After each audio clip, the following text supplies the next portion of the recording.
Okay, ladies and gents, are we live? I got some nice dark sounds in the background. Now, today, I am using my headphones because I'm giving my throat a rest. So, I don't have to use my earbuds. I mean, I love them, but these are better for when I don't have to perform. I'm taking a performance rest today so I can recover my throat and make it better.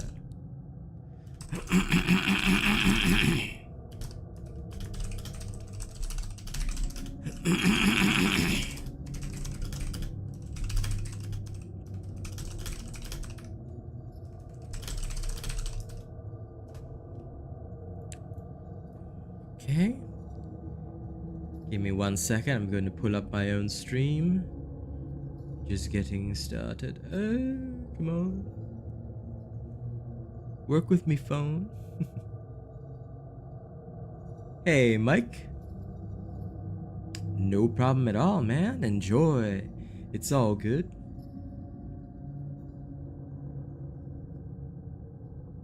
I hope you and your girl find a good house, yeah? And hello, newbie. How are you today, my friend? Now, I'm going to say in advance, no need for donations or tips today because I cannot perform to reward anybody. I'm going to give my throat a bit of a rest, but I hope you guys will still enjoy the show. Thank you to you two for popping in so early.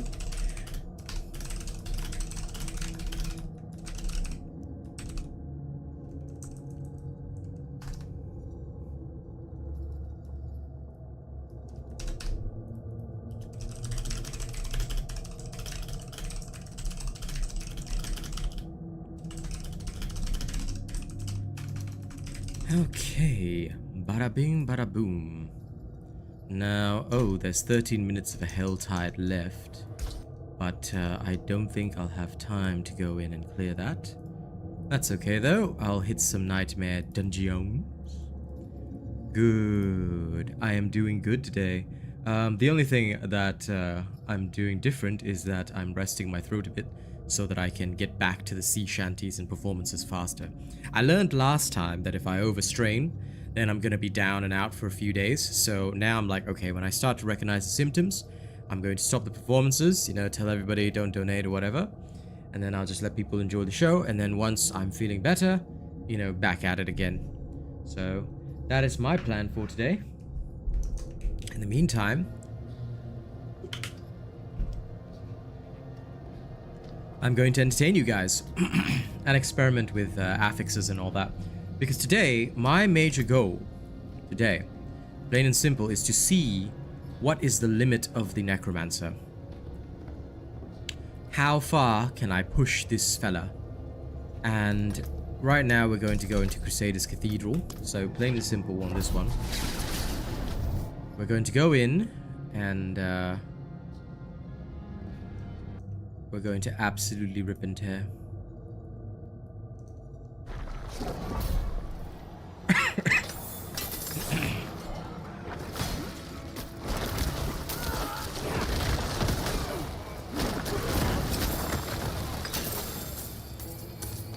What is this? Because what I want to do today is make sure that give me a moment, yeah? What I want to do today is basically I want to make sure that for this character,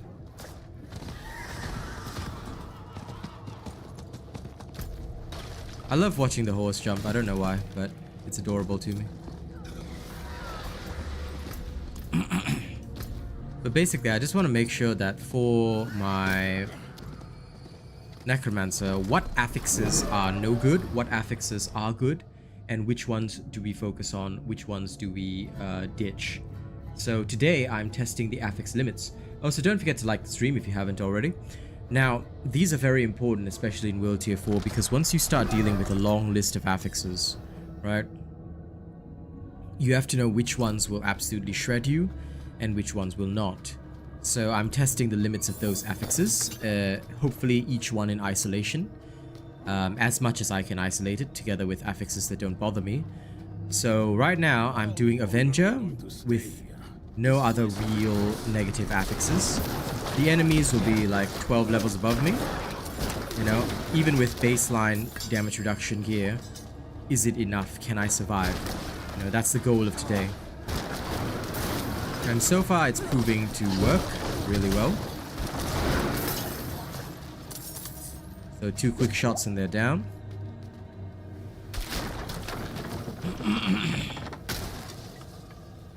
Yeah, no, absolutely. That's what you should do. I was playing a hammer barb and getting red dust with my girl one day, and this Bone Spear Necro thought he could get the better of my barbarian because he was 10 levels higher. He got immediately ripped by Hammer of the Ancients, which again is why build is such a factor, and also some classes are just not good at PvP. The Barbarian and the Druid actually are the best PvP classes because they have long unstoppables. That's what I like about them. The long unstoppable basically makes it so that you can ignore a lot of status effects, whereas you can dish them out constantly. So yeah. So basically you can constantly crowd control an opponent while they cannot crowd control you. So this is a big weakness for like Necro and Rogue players. Now of course Rogue players have huge burst damage, so Rogues are still big champions in PvP, but you know, the Necro I think is the worst off because not only do we not have a long unstoppable, we cannot attack during our long unstoppable, technically, and even worse still, Bone Spear Necros don't have a CC, don't have a realistic CC other than Corpse Tendril, and that can be easily overcome just by them shadow stepping out of it.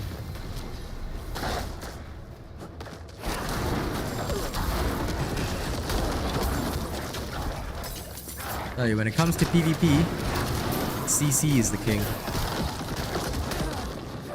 Crowd control is the champ.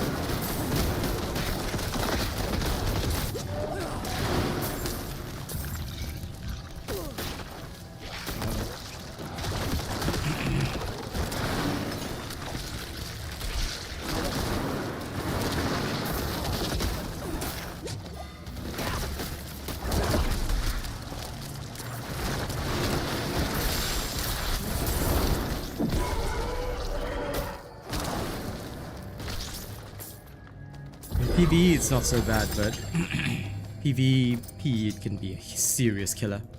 Hey Boog.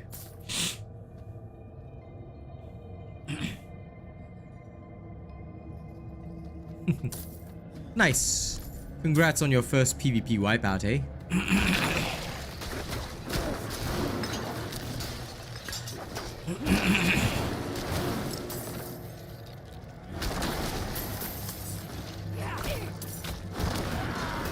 So how is the boogie boy today? Are you doing good? Are you doing alright?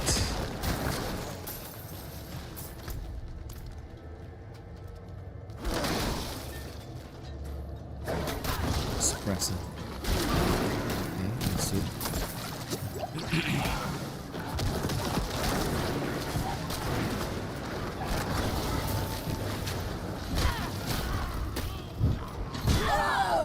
Ooh. How did I die? I guess they must have CC'd me. Damn. Alright. Yeah, Suppressor is the only one that can actually take me out because my Bone Necro is dependent upon the rushing attacks. Like, both the forward and the return spear are very important. So that's going to be a concern, I guess, for tier 4.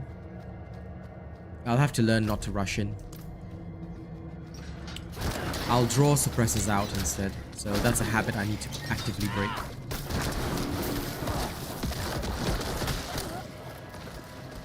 That's okay, but thank you for keeping sound on. That's all that really matters. I appreciate it, my friend. They don't even have backstabber here, so I'm going to have to be very wary.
That's what I was missing. That's the step I'm missing. Okay, okay. I get it now. Not just that, this. I'm so comfortable. Ah. I was forgetting to weave in my basic attacks. That was the problem. That was the problem. Well, in addition to, of course, my golem dying, but that was the major issue. Now that makes a lot of sense. Okay. I have learned.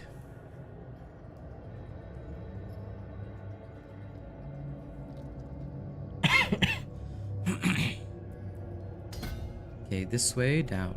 Perfect. Ah, yes.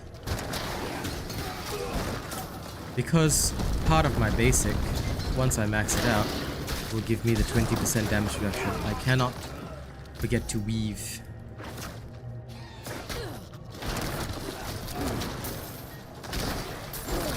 If I'm too confident in my damage, I won't do that. But before the yank, I can weave in at least 2.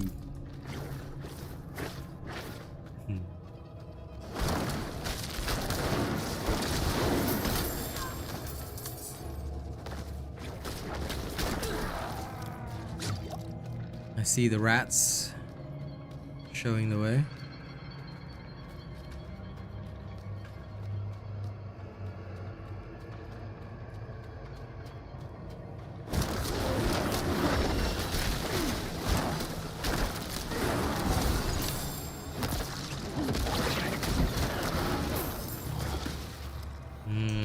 This is the right way.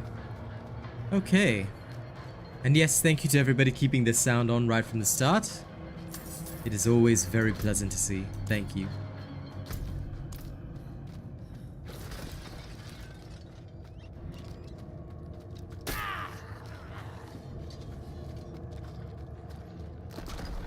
The rats say this one. Okay.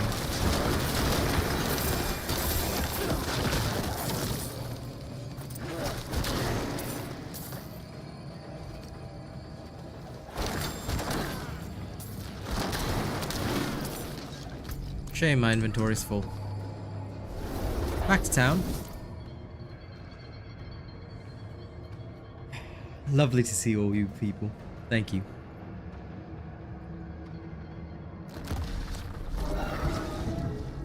Also, I guess I got to say one nice thing about days when I don't perform. Although I regret that I cannot perform for my tippers and donors. I like having these headphones on. Makes it very nice to just relax.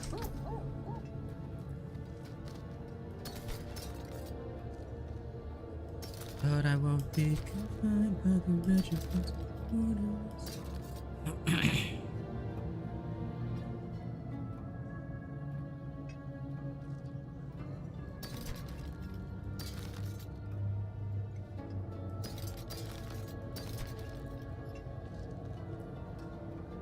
Okay, what does this do? Not good enough. No. I'll be looking for my big 725s.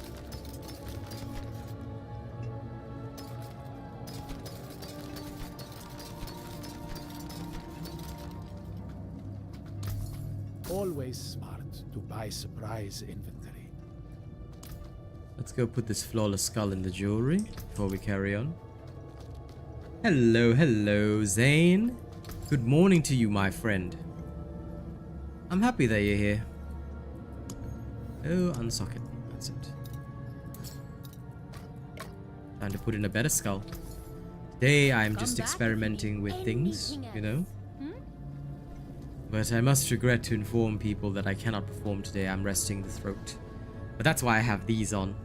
These are my favorite wireless headphones, but I never use them much because I usually use the earbuds so I can keep up with performances.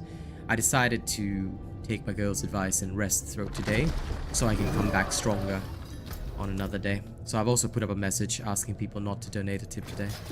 With my apologies, of course. But I hope you're doing well, Zane. You know, thank you for staying up to enjoy my show. Just, today is chill experimentation day where I see what nightmare affixes my Necro can and cannot handle. No, stream used to start about half an hour before. 11:45 was usually the goal. Because after breakfast, putting things away and stuff like that, I cannot start too early either.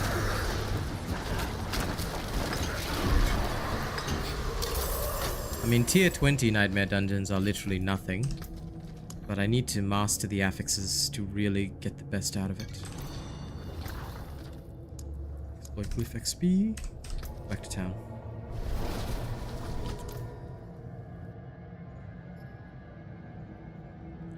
Also, 'tis Saturday. Just remember that tonight's stream will be starting much later than normal.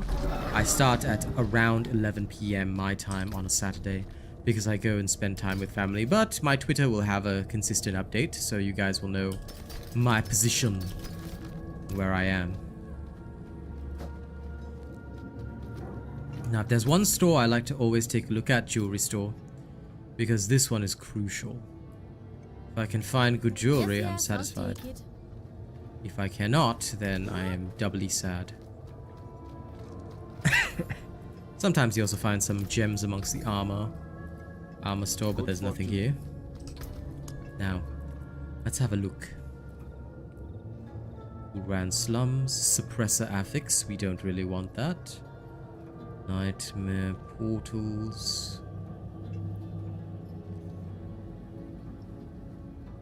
Okay, let's try out the nightmare portals. I'm pretty sure nightmare portals with the others will be fine. And thank you to everybody keeping the sound on. I see you. And of course for sending the emojis as well. Oh, I learned how to send a super chat on my own stream. Lol. I see it now. It's the dollar bill. It's the dollar bill thing. Lol. Never knew that before now.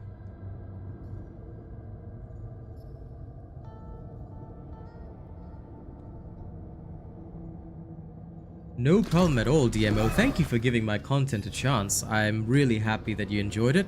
I'm looking forward to showcasing builds even better in Season 1. So that I can truly learn how to play the right way. You know? A lot of the pre-season was experimentation and learning, so I'll be doing pretty much the same thing come Season 1. And I hope that players will enjoy it, that's all. You know?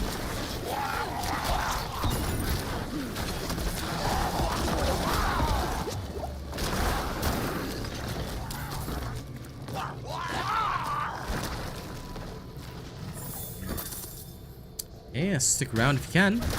We always appreciate more people in the community, so welcome.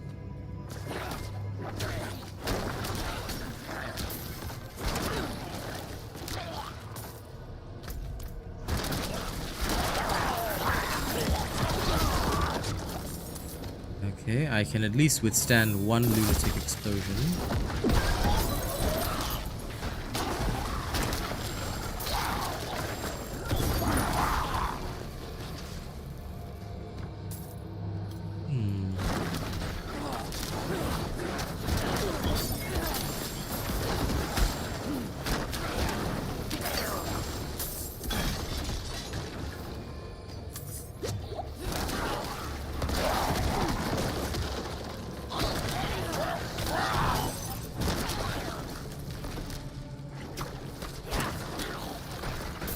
I must remember to weave in basic attacks at all times.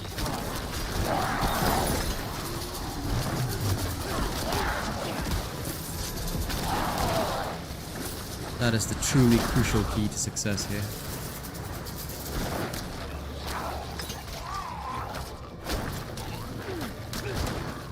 Properly weaving in basic attacks will maintain my damage reduction.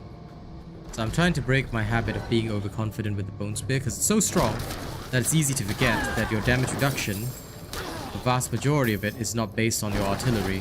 It's based on your basic attacks, so you have to be careful.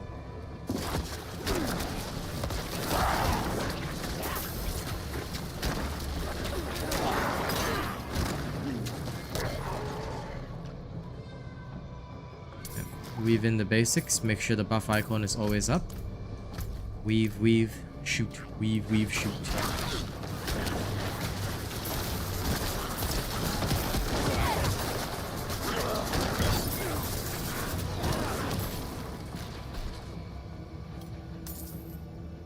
Hello, Skank Hunt. No problem, man. I'm happy that you enjoyed my work. Thank you for giving my content a chance. And thank you to everybody keeping the sound on for my stream. I hope you guys will continue to enjoy my content. Thank you for helping me pay rent. It means a lot to me.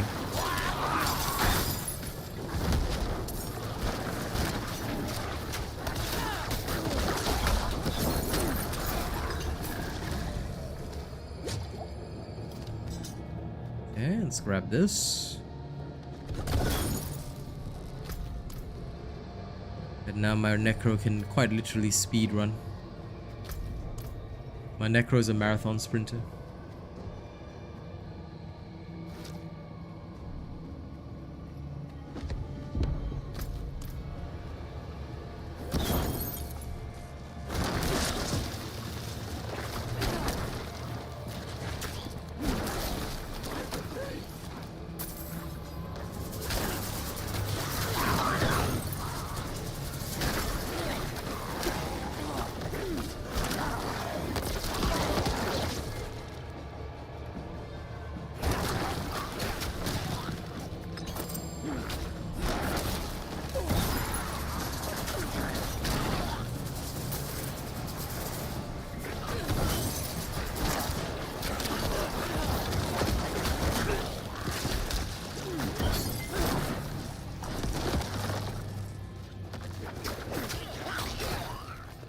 There we go.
Good. That was excellent. Okay, perfect.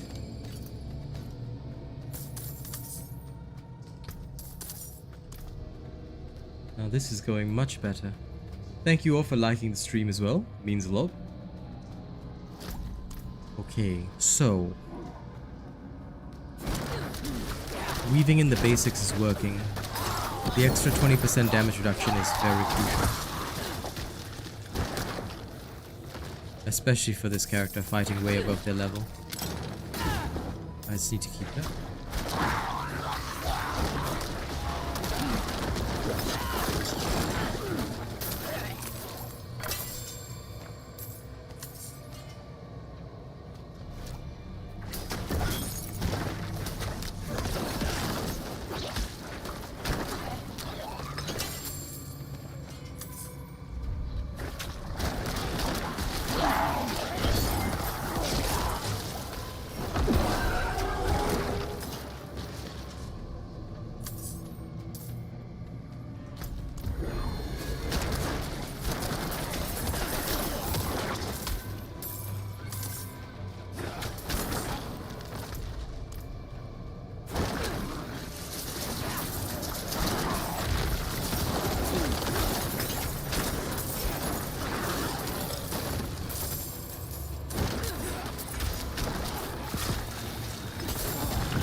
Okay.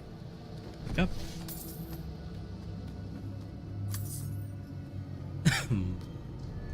Let's go.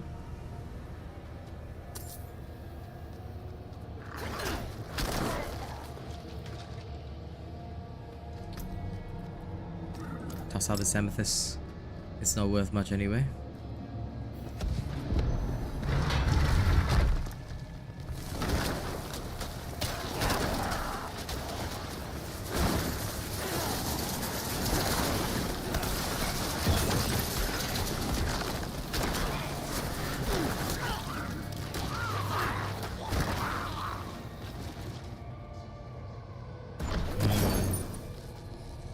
Much better.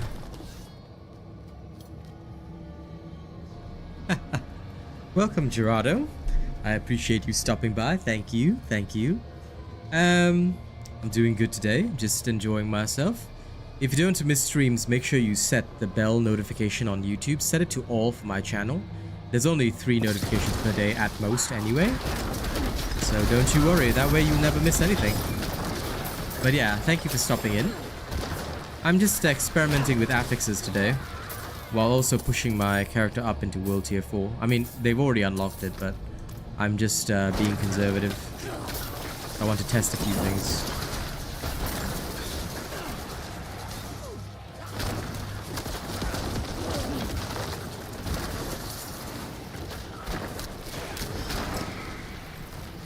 Before I torture my poor character, I'm just experimenting with what affixes they can do easily and what affixes they should avoid.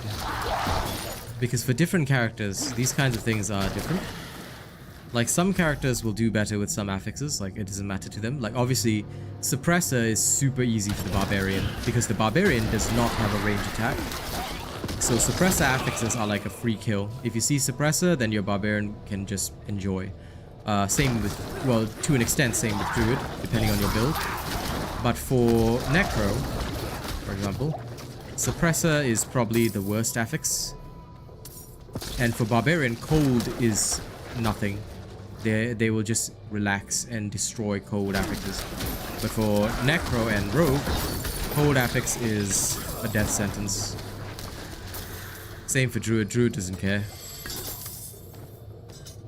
So these are all the little bits that can change how things are.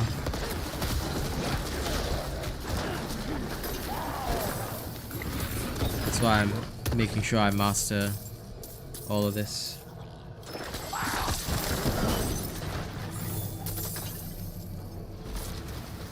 Yeah, it's like that. You know, you can always hope for RNG to be better. So don't worry, I'm sure you'll get a nice one tomorrow. Me, now I'm searching for World Tier 4 gear. So anything above 700 item power, but I'll probably find it mostly in World Tier 4. So I'm not too worried, I'm just relaxing, letting my character do their thing and grow stronger, you know?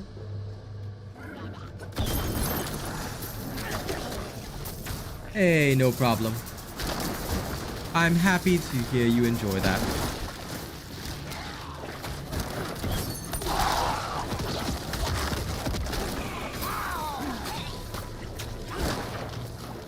Rogue is indeed a very strong character. So, welcome to the stream. Come and relax with us.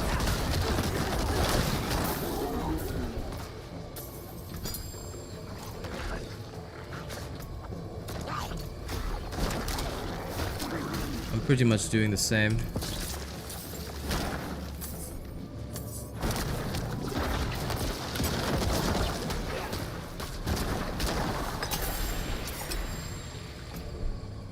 Trying to push way above my level.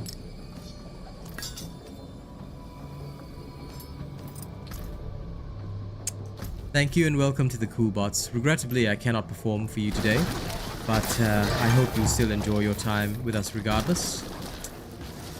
I often do performances for when people donate or become members, but today I am resting my throat. So I hope you can forgive me, my friend.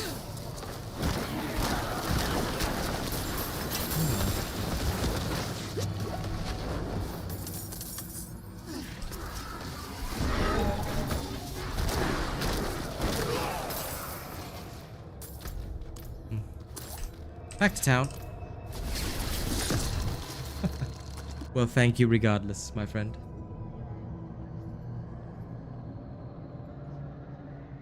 They nerfed barb aspects, Ray? What do you mean? I'm not aware of any new nerfs, unless there's some patch notes. The last patch notes is July 7th. So, what nerfs are you talking about?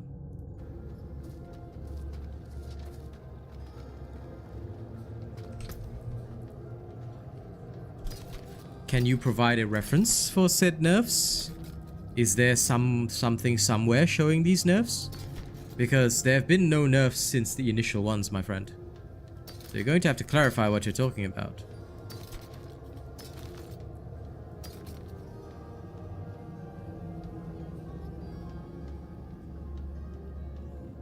That happened quite a while ago as well, Briam, huh?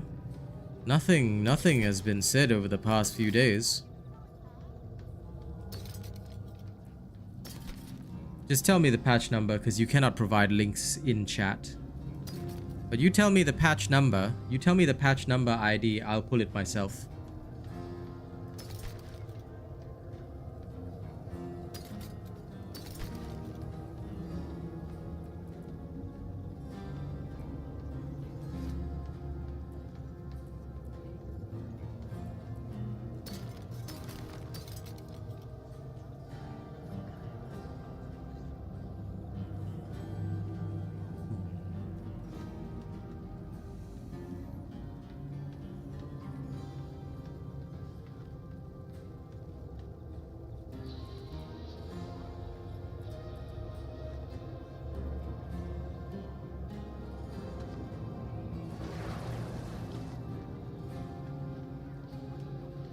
This is good, but this rolls are low.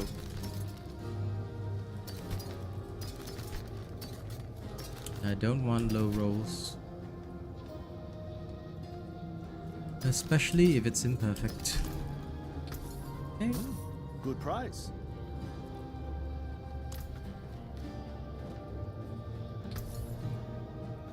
Live well, hero.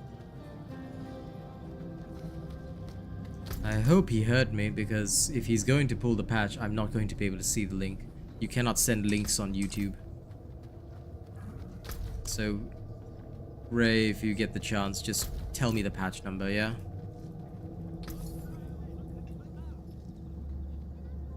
Goodbye then.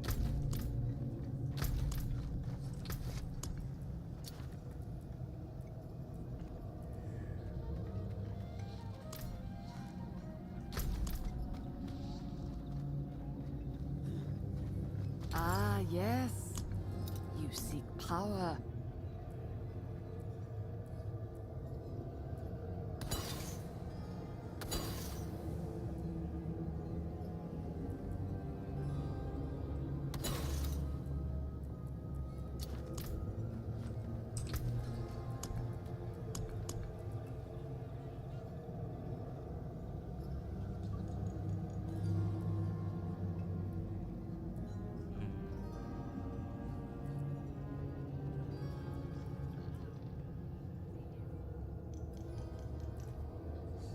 We are unlucky with all of these.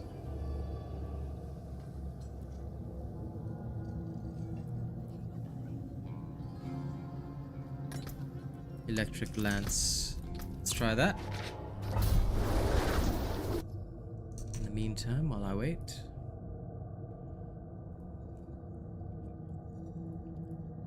Exhale tides in 55 minutes. Okay. Not a problem.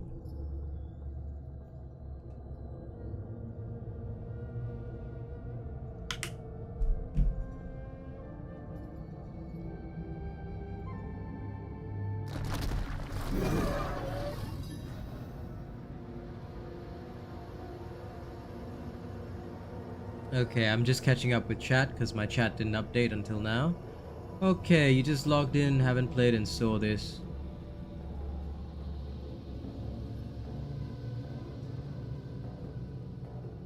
.40 build number.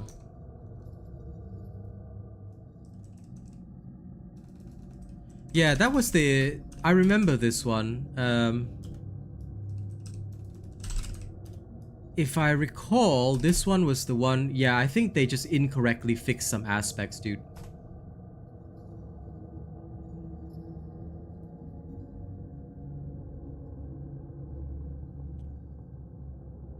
Yeah, dude, that's a...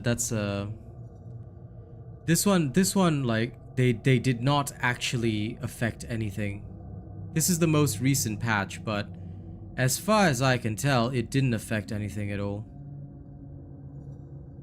You're talking about the bug fixes, but fix an issue where aspects that deal flat damage imprinted through the codex of power scaled with player level instead of item power. Like none of these affected anything. So your barb build should be completely fine. Well, if it affected your gear, then I'm sorry, but nobody uses stuff with just flat damage. Because it's pretty bad. Yeah, it mostly affected whirlwind barbs.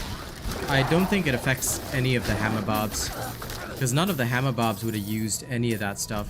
Maybe that's the reason why there was this hullabaloo about whirlwind barb dropping in tier or something like that.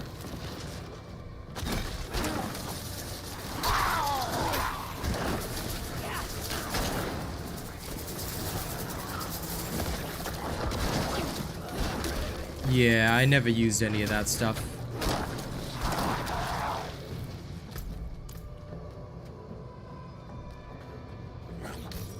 Because my Fortify, if you check my build, is all based on just spending Fury. And you gain Fury back so fast anyway, so I Fortify like nigh instantaneously. So I don't have to worry about that. That's why I never used any of that. I use nothing but damage reduction, which is all like percentage value. So those did not affect anything.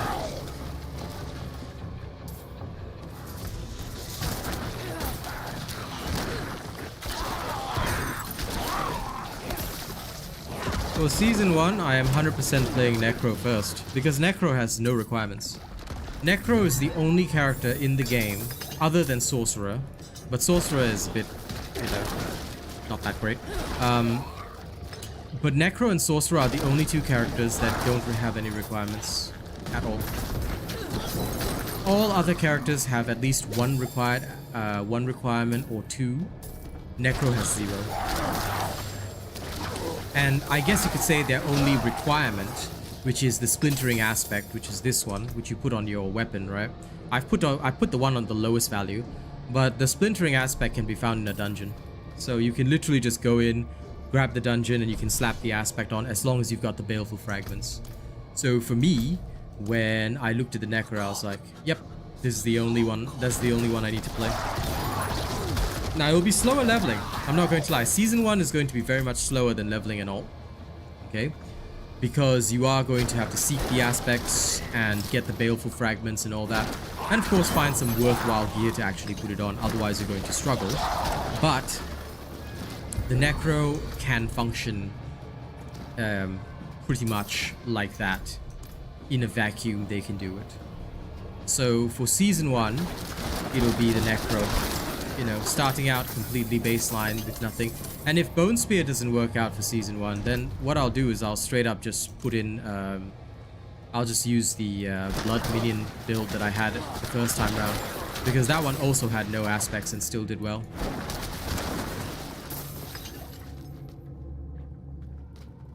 It's up to you. It's up to you, Gerardo. To be fair, you don't have to follow exactly what I say, because these are just recommendations at the end of the day. Just because Barbarian has one required aspect, by the way, theirs can also be found in a dungeon, but it needs to be used early, otherwise you might struggle a bit. I myself am going to be playing a Barbarian, but I'm actually going to be testing a Whirlwind Barbarian for Season 1. Although the Whirlwind Barbarian is now said to be weaker than the Hammer of the Ancients Barbarian, I want to try one. For the sake of fairness. Because I feel that the Hammer Barbarian is good, but it relies too much on the exploit glyph to inflict vulnerable. Whereas the Whirlwind Barbarian can inflict at baseline, so I want to see, is there something to that that could change the way I play. Of course, if it fails, I can always switch to a Hammer Barbarian later on with no problems. That's not an issue. Because Hammer Barbarian is very easy to switch into. It's just not easy to switch out of. So, starting as a Whirlwind Barbarian is difficult. And you need to start right away. Otherwise, like, you can switch from Whirlwind to Hammer. You cannot switch from Hammer to Whirlwind. That's the big problem. So what I'm going to do is, during Season 1, I'll test out a Whirlwind Barbarian and see for myself how good it is and how it compares to my Hammer Barb, which you might see me playing tonight. I don't know, I haven't decided yet, but I'll see. But that said, don't be afraid of starting off as a Barb. Alright? I'm going to tell you all this very frankly, right? If a build has required legendaries, then at level 40, just do what I do. We go around to different world events, stop farming levels, right? Just farm ovals and just go gather aspects. That's all you do. That's all you do. Like, if you happen to get what you need early, then you don't have to do that anymore. You can progress on, but if you don't, then that's what I plan on doing in Season 1, even if it'll slow down my leveling, right? I plan on spending an entire session just farming world events, getting the ovals I need, you know, all that kind of stuff. Like, that is legit all I'm going to do. Because if that's what it takes, then that is what will happen. You see? So, don't be daunted, don't be afraid of playing a more complex build. You don't have to worry. You can still get everything you need. It'll just take a bit longer. The reason I'm playing Necro is because it has no requirements and is the fastest to start. It's the fastest for me to start because I'm very familiar with what a Necro does. Necro has been my main across every single Diablo. So in Season 1, I'm going to be running this Necro, doing the exact same thing I'm doing now, and just having a good time in general.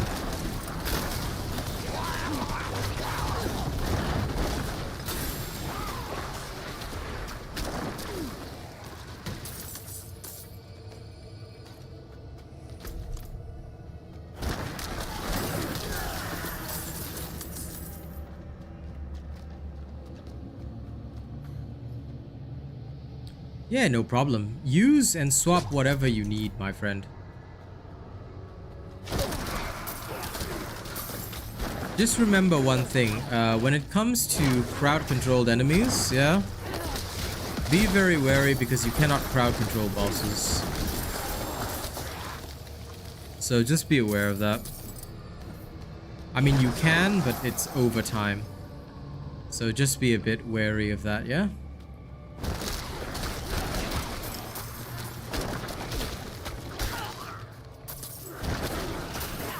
But aside from that, nothing wrong. I've never once found Penitent Greaves.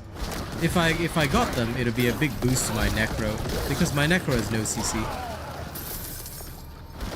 So it might be helpful in that regard, eh?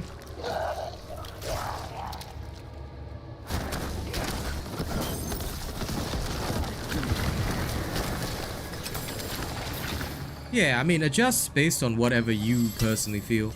All builds, all guides are just a template. You know, some people follow them to the letter. I myself, if I refer to anything at all, even then, it's just to get a gist and an idea. I do my own testing. Like I've always said, especially with this Bone Spear Necro, everybody uses the Bone Splinters. Why? Because it works with this passive down here, where you can increase critical chance and then have your bone skills deal increased damage for 5 seconds. So everybody uses this. But the reason why I went Hemorrhage is because 10% extra damage reduction is worth it from Fortification. Even if I'm slow to fortify, the extra healing is beautiful. And Hemorrhage attacks faster than Bone Splitters because Hemorrhage is hit scan. So although I may not get the additional like damage from that bone skill, the fact of the matter is that I can trigger it with my bone spear alone. I can attack faster due to hemorrhage, and I can basically do better. So, you know, ultimately, you have to find what suits you, and that's why I'm never afraid of changing my stuff around. Like, it's not like if you don't follow a build like to the bitter end, like you're going to lose or whatever. You know, you always choose your own path. Just be aware of the strengths and weaknesses of whatever choice you make.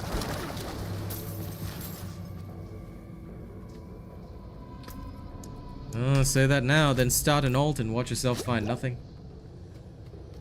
Snacks, you cannot trade uniques. I appreciate the offer, but uniques are account bound. So you cannot trade them, but thank you. Nice job, Zane. Very proud of you for that, yeah?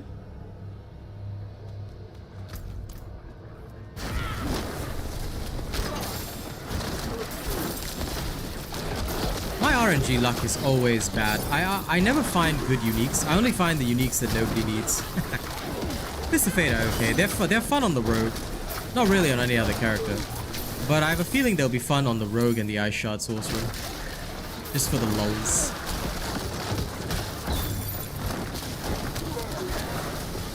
Maybe even on a Whirlwind Barb.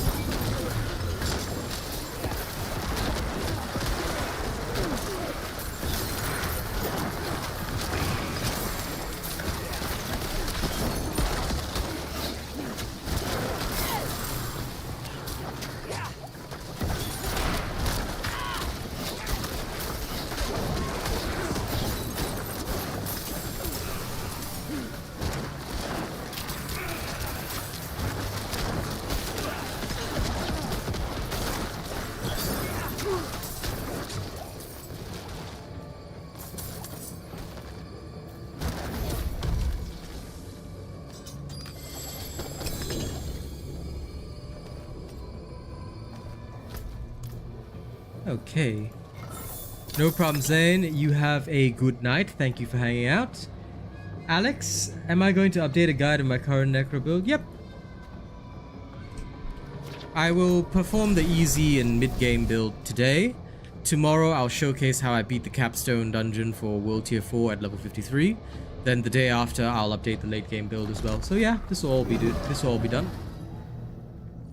Yeah, that's one of the reasons why I have been less enthused with the Druid as well, because of the requirements. But I mean, overall so far, it's still a powerful character. I just prefer others right now, because it's hard for me to get what I need. If you're the type like me who just has bad luck, you know, can't really do much.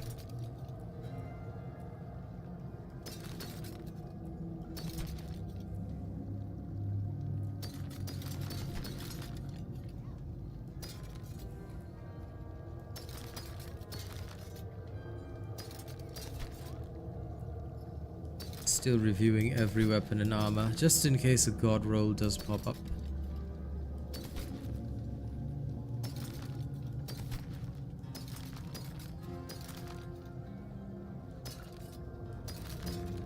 What a shame.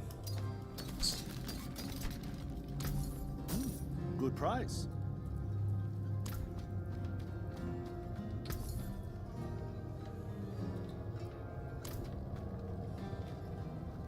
Hey, Zeno. The lightning ball build is, realistically speaking, just the arc lash. So you know my build, you just put on the aspect that allows the lightning bolts to orb around you, and then when you activate your alt, the unstable currents, you can get 10 lightning balls to just orbit. So I wouldn't say it's a build, it's just a different aspect placed onto the build. You can do it with my standard, with the late game sorcerer build. Just slap on that aspect and off you go.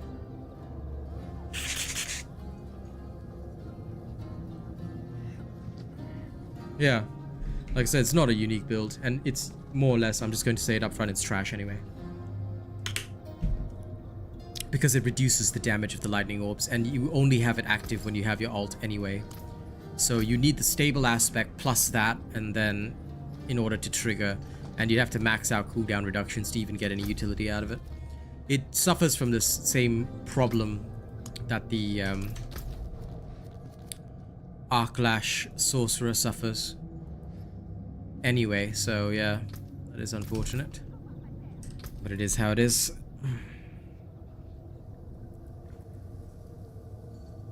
But just, okay, let's go into World Tier 4.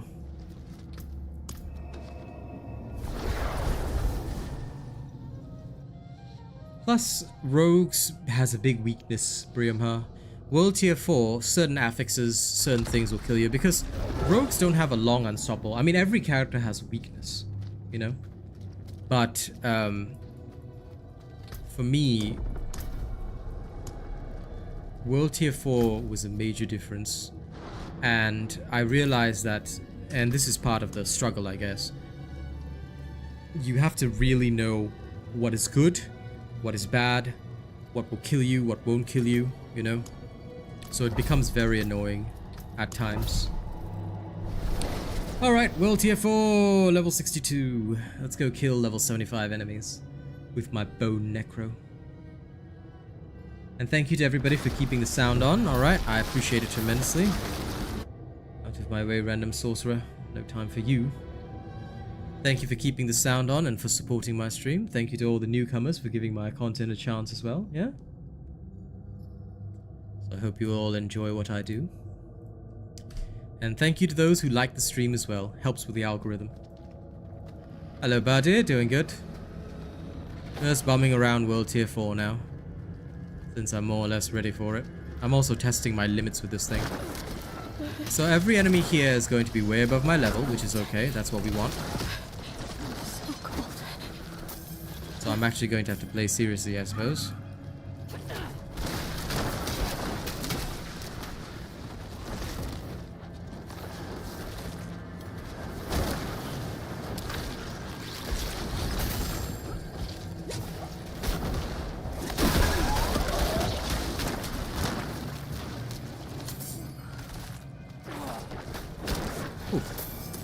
Enemies in World Tier 4 are tougher, aren't they? Far cry from World Tier 3. I mean, yes, I'm under level, but still. The difference is quite stark, and that amuses me greatly. It's why perfect gear is so important. And it's why gearing takes such a long time. Because if your luck is bad, you're not going to gear at all. Shame.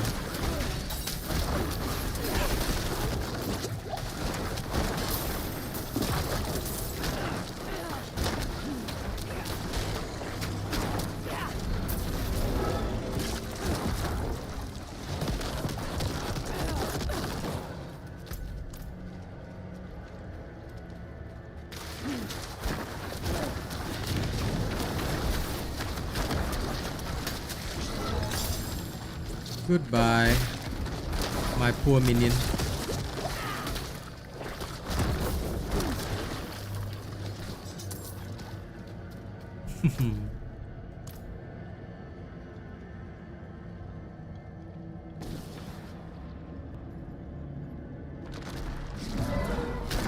Nice.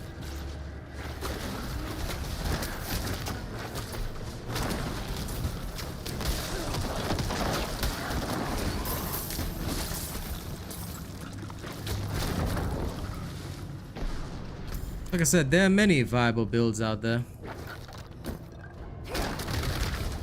I play with anyone in the clan, Dorado, so long as you're part of the clan.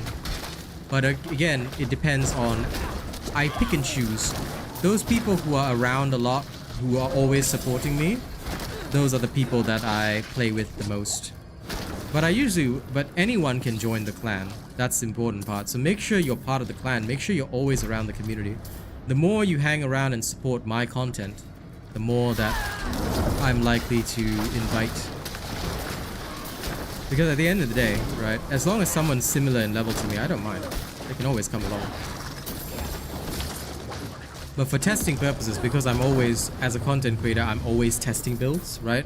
One important thing is that I cannot allow people with too much of a level difference. For example, if somebody was too high above my level, I'd just be getting carried. And that's no good for testing because then I'm proving nothing on my stream, you see? My streams are also proving grounds. That's why I'm always solo. Most of the time. I do invite people, but they have to be either very close in level or somebody very close to me. That's my usual policy. Because I don't want to get carried and I don't want to... I don't want to skew my testing results because ultimately, as a newbie in this field, I need to build up trust with my content. And it's much more important for me to build up that trust with the audience by showing them that my work you know, can withstand any challenge. So that's, I guess, a crucial key for me. But please do join the clan first. That's the big first step. So make sure that you've joined the Robot Nation clan. Like I said, we welcome everybody in. And what's easier for solo pushing Nightmare? I'd probably say Necro, because for me, Necro is ranged. You have less to worry about, but even though you have less to worry about, you still have to be careful of certain affixes. For example, Suppressor affix doesn't bother melee characters, but Suppressor affix is a death sentence for Necro. Even if you just find one Suppressor in the run, it can completely ruin it for you.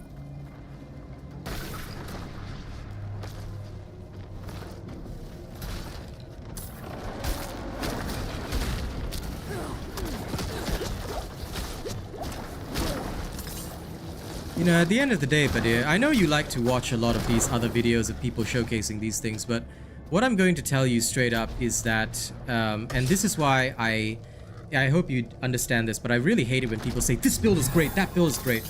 A lot of the time, these builds are showcased in isolated videos with perfect gear.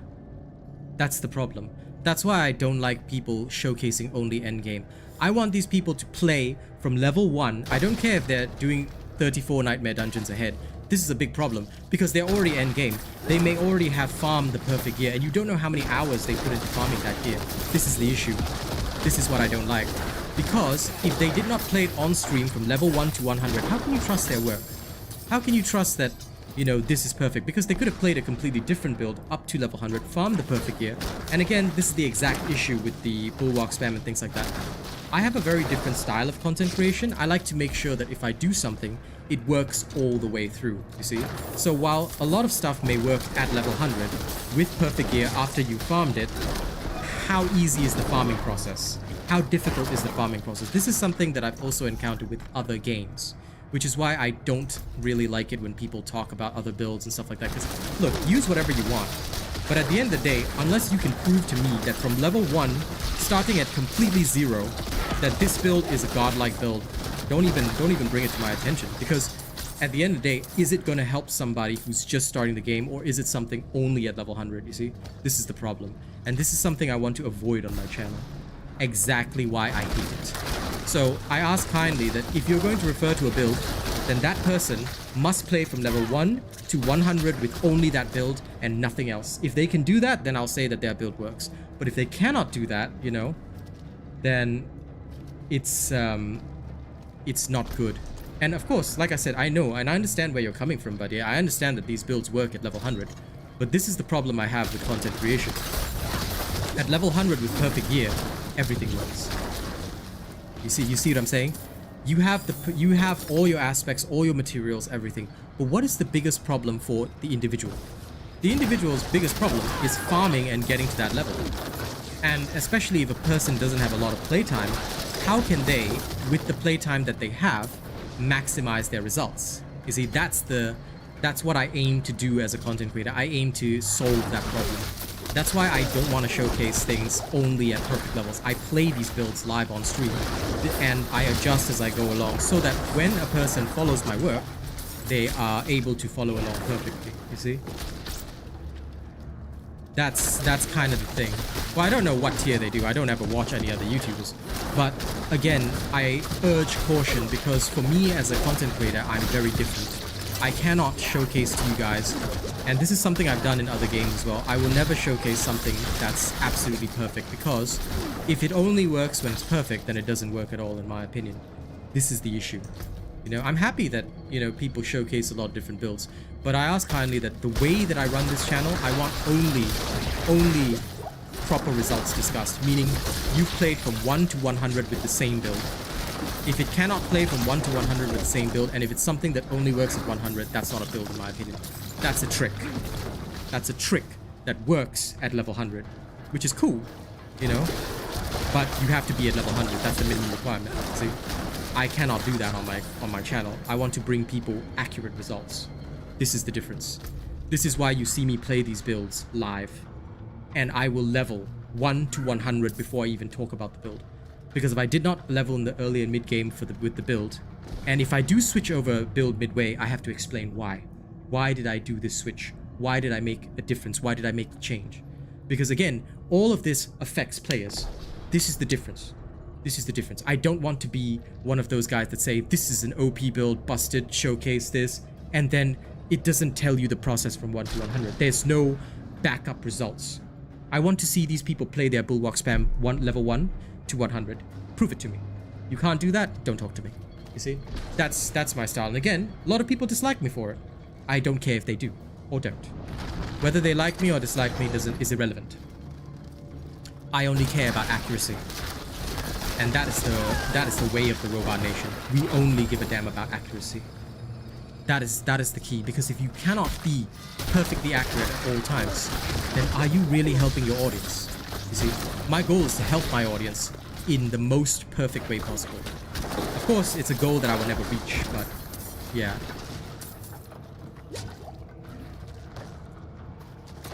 Well, I mean, it's not nerfed because it's niche. I'm pretty sure it only works at level 100 with perfect gear. You have to get all the something injured, whatever. Yeah, so it would only work when you stay injured. But I mean, it does work, you know.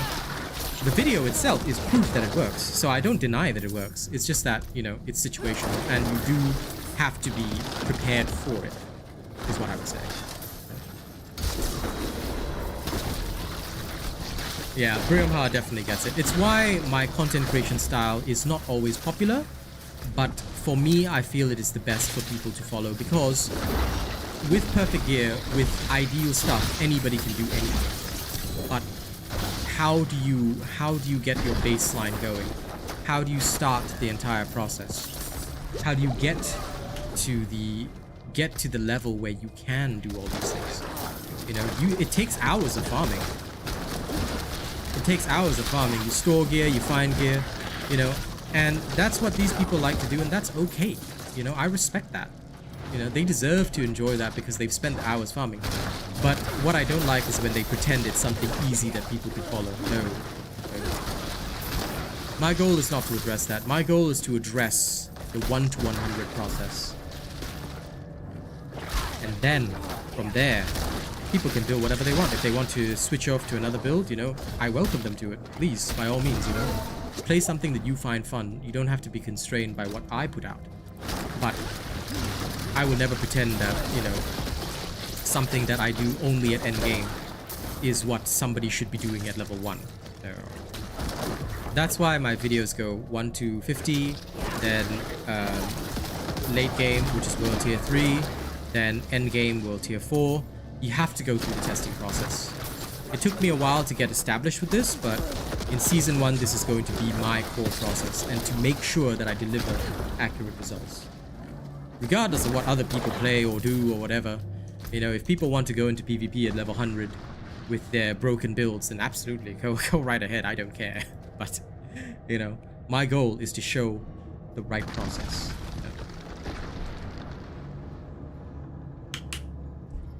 And that's why my videos are different. That's why my thinking process is different.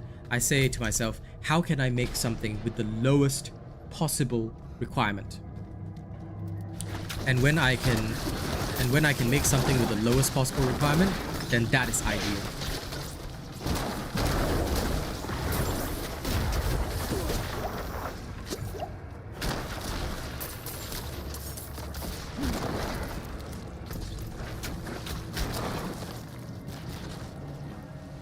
Yep, same thing. Basically everybody cherry picks. Because finding ideal gear is basically the thing, and you have to understand that. When you don't understand that about the game, it becomes very different. And I think that is why many people struggle. But only once you understand things and you really get, you know, the handle of it, that is where you do well. But I will argue one thing, Badir. I say not a lot of people know that. No. Many people still struggle with it to this very day. And that's why I think it's important that we are very clear, on this channel at least, in what we talk about and what we discuss. Like, on an individual basis, if you like something, you know, I'm happy for you. But what we discuss and what I allow discussion of on this channel, I'm going to restrict that, because I want people to only discuss what has been proven and what works level 1 to 100, tested and proven. Because ultimately, what a lot of people come to my channel for is that help. that early game help. See, and that is the important key. That's why, like, you know, I've shut down discussions on other builds, things like that, because they're all level 100. Looks good on video. How long does it take you to get there? Most people don't have a lot of gaming time, and that has been evident with many members of my audience. So to address their concerns and to remain fair across the board, I only allow discussions of builds that guaranteed work throughout the entire game. Yeah, crossbow, like, absolutely, you know.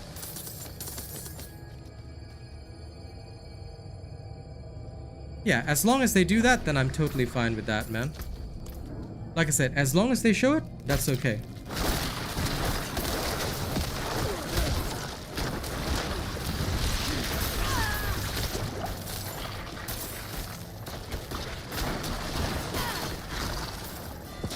I don't have a problem with that if they show it.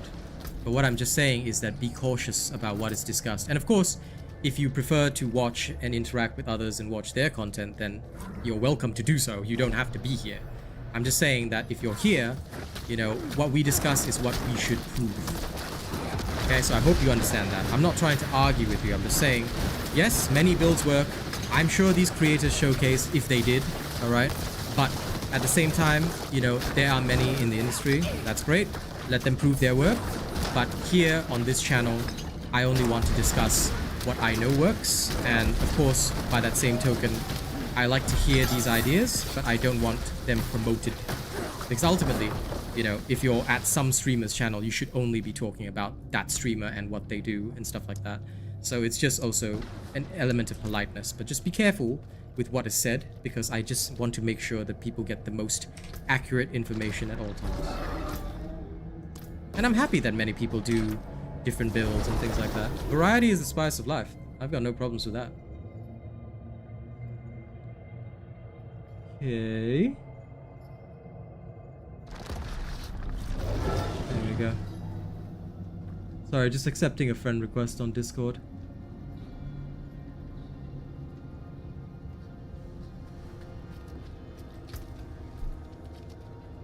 Okay. This is useless. Although, actually, have I gotten this helmet before? Let me try. Primal. I've literally never seen that before. Okay, but apparently... You know, just on the off chance that I haven't gotten it before, because I really haven't seen that. Okay.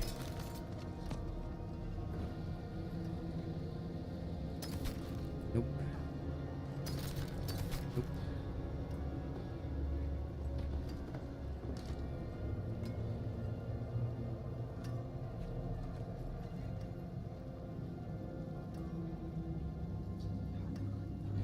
This has maximum life. I'm going to try my luck with this one.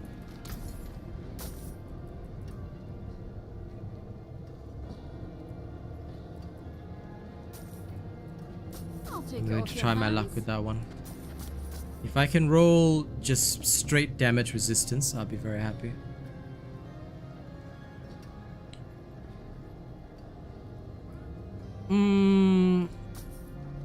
I think that if we go too in-depth, Briamha, then it is very complex, but basically, once I understood roughly what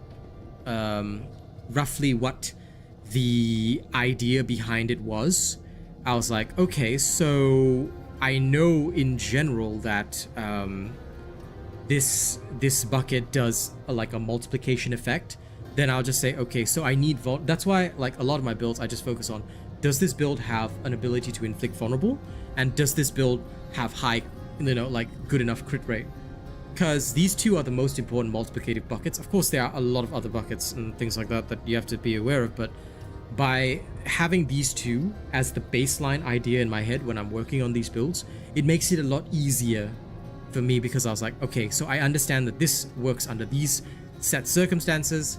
Fair enough, maybe we can, you know, find a clever way to run this. And that's basically been my principle with all of the builds that I do, all of the builds that I work on. It just lets me ensure that even if I don't have like a full knowledge of the formula, I have a good enough general understanding that can, you know, sort of like say, okay, as long as I've got at least two of these multiplicative buckets, and the most important being vulnerable and crit damage, that my build should work, which is why I focus so hard on vulnerability. And this is why I focus so hard on it, because I think it's super important.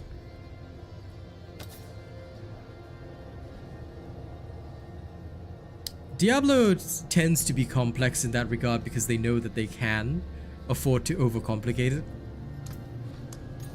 But that in its own twisted way is also like literally just a part of things. So I understand.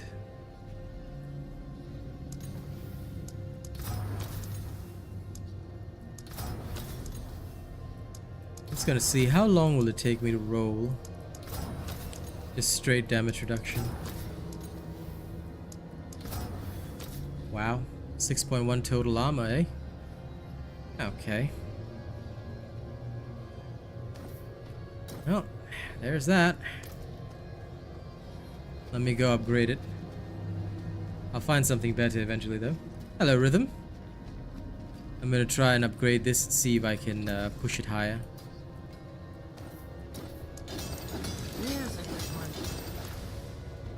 Let me slam some slots in it. I was T4 already a long time ago. I'm just gearing.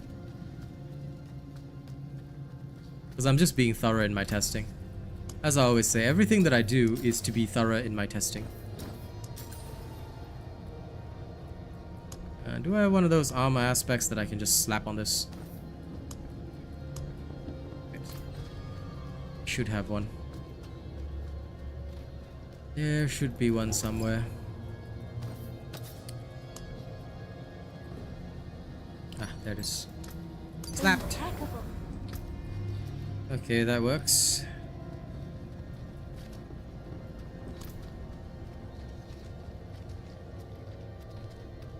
Well, yeah, I mean, around there, because I knew that my character would be able to withstand it.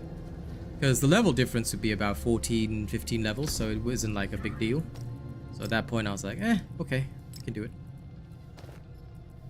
Why do I even have this Mother's Embrace? I'm just gonna throw it away. This other thing, I'll just leave it here temporarily. Just in case I need it back. I'm going to get rid of Mother's Embrace. And then pray for good stats on other things. Let's see if this one improves my survivability or not. Sometimes the best defense is a stronger offense. Because I wanted the straight damage reduction, but I didn't have it, so we'll go with that.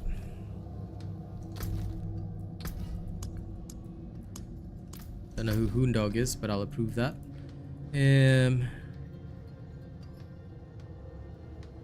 Yeah, I would love to see somebody try that or, you know, work on that, because I think that would be really interesting. I want a ranged build that works well.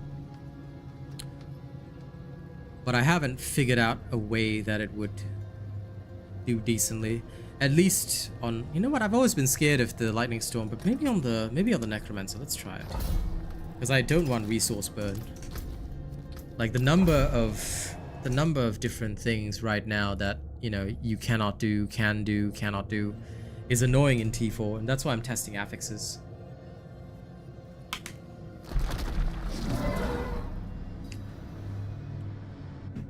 Yep. With perfect gear, absolutely. As long as you've got the vol damage multiplier, the crit damage multiplier, it's probably easy to reach those levels. And of course, Paragon bonuses, all that kind of stuff, which is what you're hoping for. Anyway, thank you to everybody keeping the sound on my stream. I appreciate that.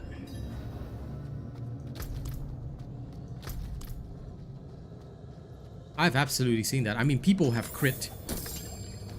What was it? 1.6 billion with Hammer of the Ancients. People have crit for like millions using Bloodlance. Level 100 is a very different ball game. You know, like I was saying even earlier, it's all about you got the right gear, you got the right stuff, you know, you can do it. And like that Bulwark spam reset is, you know, insane. So I love seeing like all that, but level 100 is a different playing field. That's when you know, as the armorer would say, let's get you offensive. That's when it changes drastically. But it's for that reason that I'm always very cautious about what kind of builds I discuss or talk about, because while stuff works at level 100, I want to make it clear, like a clear distinction, that a lot of these builds do not work like in the early and mid game. And that's why the leveling process is very different. Like while you're still leveling and playing, you'd be playing only builds that 100% work. Then once you get to level 100, you know, do what you want, play what you want. As long as you've got the stats, gears, and aspects, you could come up with any number of dozens of ways to play, which is pretty interesting. And like I said, variety is the spice of life. I'm never against that. I just want to be very clear about what we discuss, what we present, and how we showcase it to the audience. Because a lot of people do come here, and some may not even speak good English, you know. I've had a lot of international people say that they don't really speak a lot of English, but they like my videos. So I try to make sure that anything we discuss is within the realm of feasibility for the particular level in question. I hope you're having a good day, Mary. You know, I hope you're holding up well, my friend, because I know I'm not going to discuss what happened on stream, but you know, I hope that you're doing well. That's why actually I thought you wouldn't be here today. I'm glad to see you here. You know?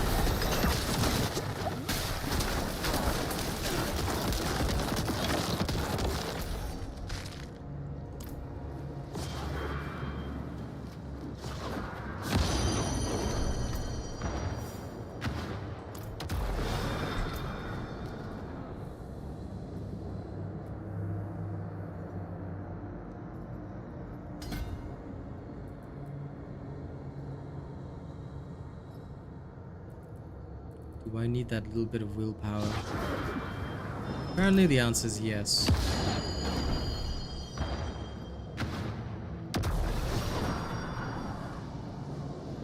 No. There's no difference between a dropped legendary and one that you turn into a legendary. That's why you only pay attention. Most people just pay attention to the rares and what affixes they have. If they've got 4 perfect affixes, then you just transform that into your ideal legendary. That's what I always do. I don't care what drops, as long as the affixes are perfect. It could be a legendary rare, it could be an ancestral rare, or it could be an ancestral legendary. As long as the affixes are perfect, I'm fine. If the affixes are not perfect, then that is the problem. The self-healing is just from one skill, my dude. I'll discuss it in my early and mid-game build later, but it's basically hemorrhage. There's no sustain in a true Bone Necro build, because the true Bone Necro build does not worry about sustain. You don't care about that. You know, that's not your goal. But me, I couldn't run in that style because I felt that I would die horribly. So I actually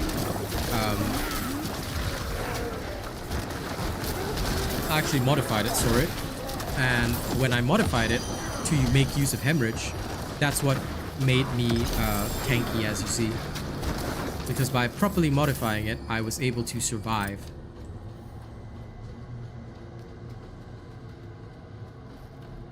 Yeah, that's okay. Listen, Mari, as long as you're all good, yeah? Well, no, Bone Spear doesn't give you any defenses. Bone Spear is pure offense. Hemorrhage is what gives you defenses. That, and because Hemorrhage is a faster attack, it's hit scan, right? Using an FPS term, Hemorrhage is instantaneous, whereas Bone Splinters are a projectile. This is the difference. So in order to trigger your damage reduction, right, your 20% damage reduction, your projectile has to hit the enemy, whereas Hemorrhage doesn't have that problem. Hemorrhage is instantaneous. So although you lose out the DPS from your bone-based passives, you basically are able to sustain much faster. And that's why I use Hemorrhage. Yeah. I guess in that way, that is a fair enough assessment. You know, I can't say you're wrong, because you're not.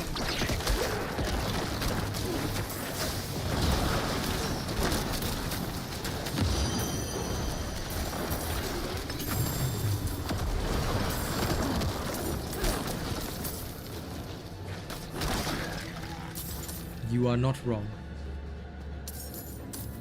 Codex will always be the most basic, Greg. So you need to find dropped aspects eventually, but you'll get a ton of legendaries in World Tier 3 and above. So don't even worry about that. I will only use the Codex aspects in the early part of the game when I'm broke and don't have the right aspects. But when I find an upgrade, especially on Ancestral Gear, which is really good, then that's where I will properly, you know, apply a good aspect, you know? For end game, it's going to be drops, because if you don't have dropped aspects, you're going to have a very bad time, my friend.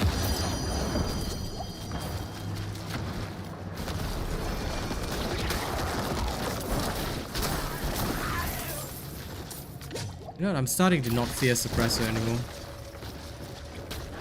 Maybe Suppressor's not too bad.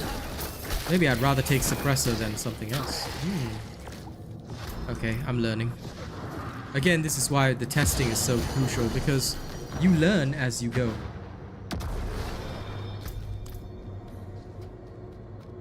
Yeah, it's just RNG, my friend.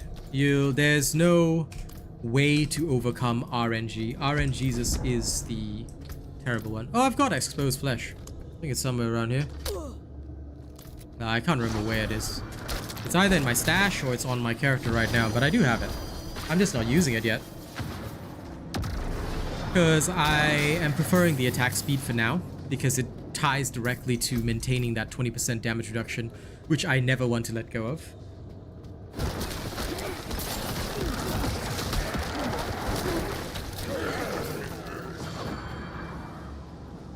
But yeah, for me, because I'm going to put Serration aspect on eventually, I don't have enough offensive aspect slots, because rapid aspect works best for me. And looking at rapid aspect, I was like, okay, I need a 30% rapid aspect. And once I have said 30% rapid aspect, you know, I can really go ham. And if I don't need the core skill crit aspect, then I'll swap that over for exposed flesh, serration, all the good stuff. So I'm trying to stack as many possible offensive aspects as I can, so that I can really, really ruin somebody's day with Bone Spear. That's my goal anyway.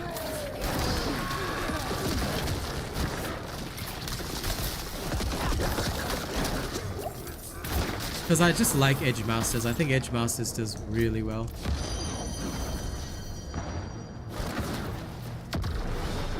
That is kind of it, Brim. Sometimes RNG loves some characters. I've noticed that as well. RNG does not love... Actually, Lightning Storm is really easy on the Necromancer. It's tougher for like some of the melee classes, but on the Necromancer, it's dog easy. So that's a thing.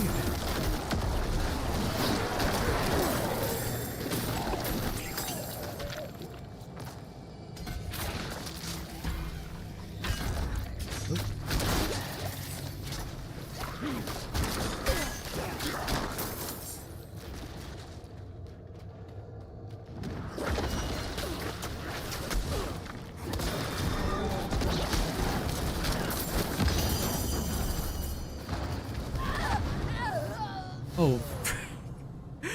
I stood in the fire. I was thinking, how did I die? I stood in the fire. Very glorious of me. I stood in the fire right there because I saw the shield and my brain just went, oh, I'm protected. Don't. That shield only protects you from the lightning.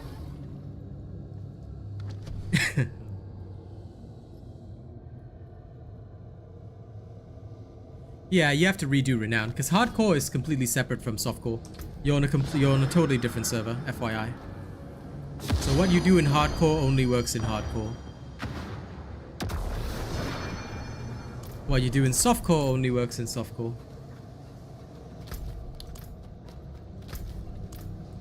But hardcore is fun to play if you like it. If you like it, you know?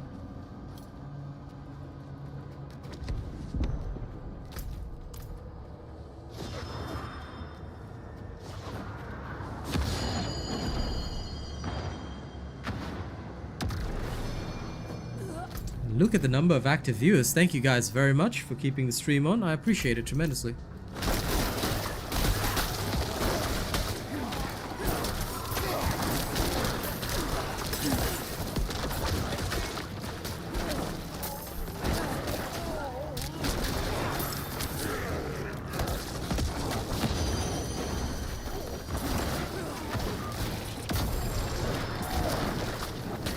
Almost thought I'd have to pop my saving grace. My long cooldown saving grace. Thankfully I didn't have to.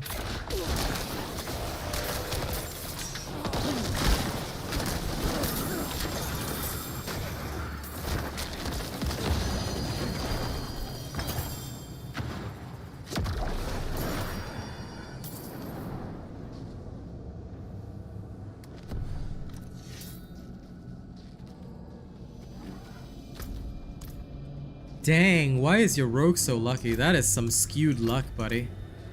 How the heck have you played only 30 hours and gotten all that shit, man? I played this Necro about the same, but damn, my unique luck sucks. I mean, I get Frostburn. Ooh, Frostburn. Literally, I've never found a single Penitent Greaves. So wild. One day, you know, someday. I don't think there's a WASD movement option in this game, my friend. At least as far as I know.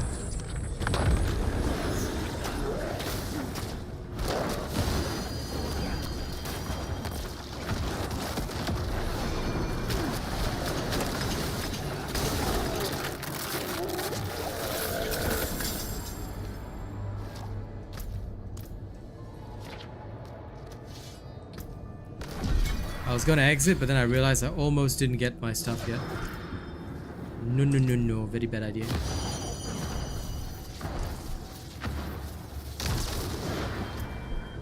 Okay, let's get out of here.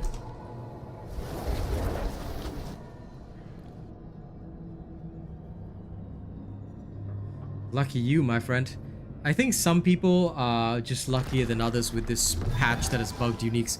I barely get any uniques. It is absolutely frustrating. I just happened to get Deathless Visage out of luck yesterday. And I was like, you know what? Okay, fine. Not gonna question it. Ever since then, no uniques for me. But I guess maybe the higher you go, the more uniques. Because I'm still bumming around at the lower levels with this new Necro that I rolled. I'm surprised how quickly it went by, though. Leveling is a lot easier, you know, with a damn solid build. By the way, hi Pen, what's up?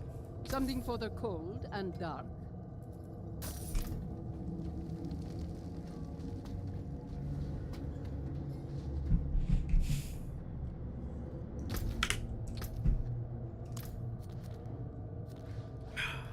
Should be a Helltide soon, I reckon. Yeah, it's in about a minute. No, of course I don't have Endariel's Visage. This is Deathless Visage, my dude. It's the Necro unique helm, not Endariel's. If I had Endariel's, you think I'd be hanging out with you guys? No, I'm kidding. Bone Spear Necros are strong in general. They have a lot of damage to begin with. It's okay. Like, it's just really good because of the max essence roll, and of course it improves your overall physical damage, gives you armor, and gives you critical strike damage. So it's got very good affixes. The special unique ability doesn't really buff your damage all that much. It's a little bit of a help. It's a little bit of extra help. You know? So I do like it, but it's not like it's the be-all end-all of my damage. So it's like, you know, helpful, but may not always be absolutely necessary. I don't know why I don't have that waypoint. I'm just gonna go there.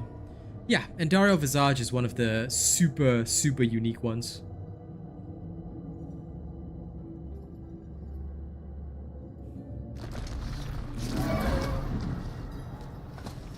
Endariel's Visage is definitely one of the super unique ones. By the way, if anyone who needs to ask questions regarding this, alright, after you've been accepted, please make sure you come back to the clan window and actually join. Because once you've sent in your application, I've accepted, right? Which I accept always instantaneously. Please make sure you actually join the clan. Because otherwise, that's not going to go well. Yeah, they paused the Uber uniques for now. Until they fixed it. But I think that you can still get normal uniques. But I don't know if they messed up the unique drop rate, like he was saying. But yeah, because I have not had more unique luck. But I hope that all of you have had more unique luck. I certainly haven't. It was a struggle to even get Deathless Visage. Like, I spent so long trying to get it. It was absolutely saddening. But hopefully, you know, like, what I want them to do is just make uniques easier to get. Especially, like, because some of them are actually very useful for classes. Robot Nation. We are always called Robot Nation. Robot Nation is the name of my community as well as my clan. No matter what game I play, if I'm playing that game actively and it has a clan and it has a clan feature, you for bringing we are always called Robot Nation. Our tag is RBNT. It has been that way for years and shall forever be that way. Okay, gear cool. Let's go!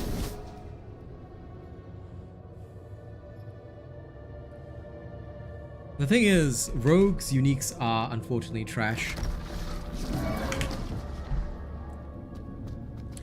And again, this is what's weird. Like some of the uniques, like they're only good early on, like Rage of Harrogath.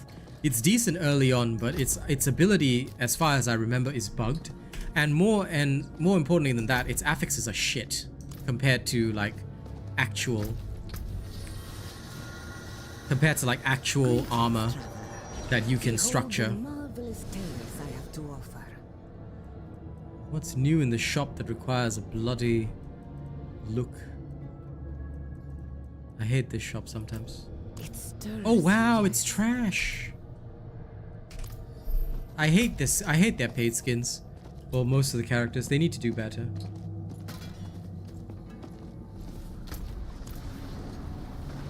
I would like that.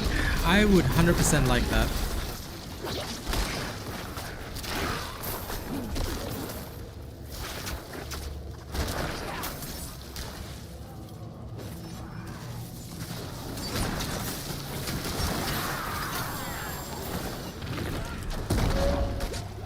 Ooh, survived.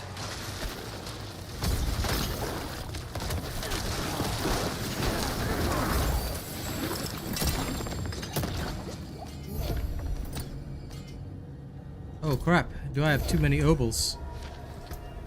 Well then, back we go. Congrats, Pen. Sounds like your character's rate might be bugged. I'm happy for you.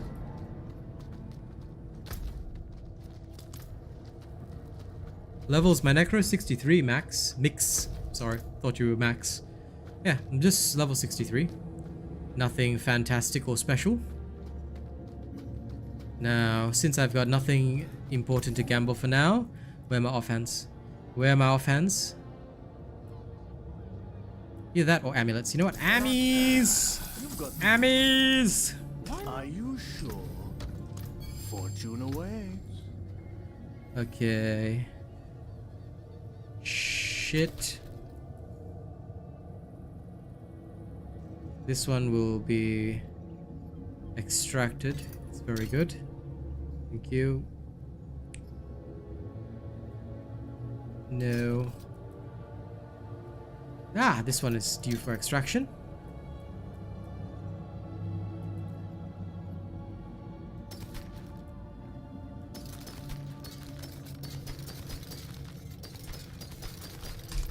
Okay, good.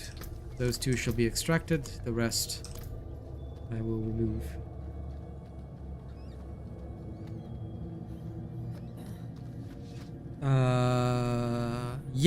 Yes. The only thing you have to pay for, Badir, is the battle pass if you want it. But you will be able to get everything else in the season, no problem. It's just the battle pass if you want the battle pass, yes. And the cosmetics.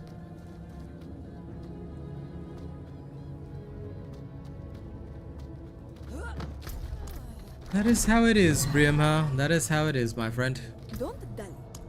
RNG is a thing. That's why when people talk about getting uniques, every single time, right, I have this urge to just like hit the ban button, you know? So every time Pensu mentions he gets a unique, like I hover over his name, I open up my moderator menu and I'm like, can I ban user from channel?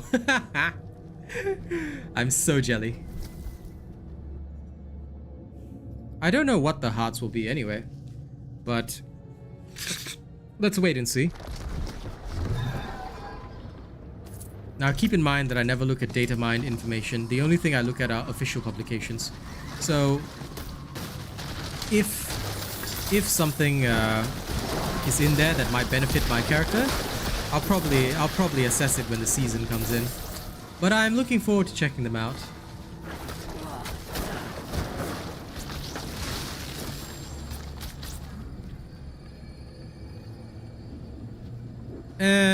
Well, I mean, when it comes to seasonal content, but usually what'll happen is that the seasonal content will only stay for the season, so there'll be no point in them unlocking it after the season's over. But it would depend on whether or not they're going to bring in whatever is in the season into the main Eternal Realm, which I think some of the stuff may not come in, at least based on what they've said. But if they learn from Path of Exile, you know, then definitely they should actually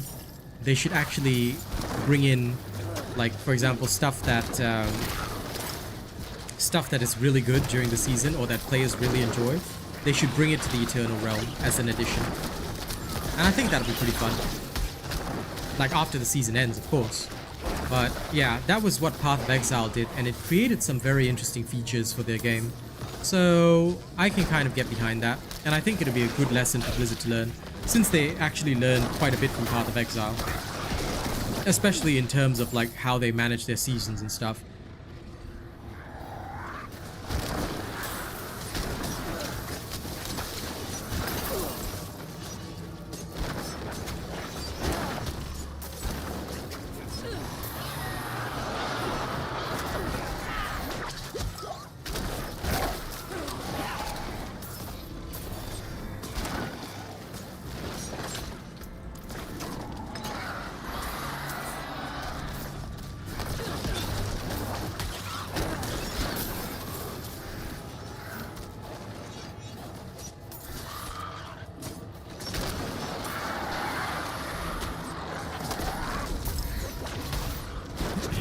I mean, the seasonal power being the hearts, they've already said that they're not going to bring that into the Eternal Realm.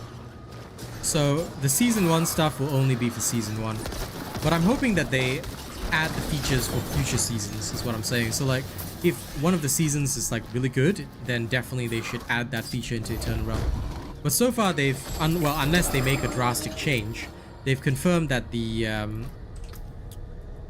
the hearts are not coming in to the Eternal Realm.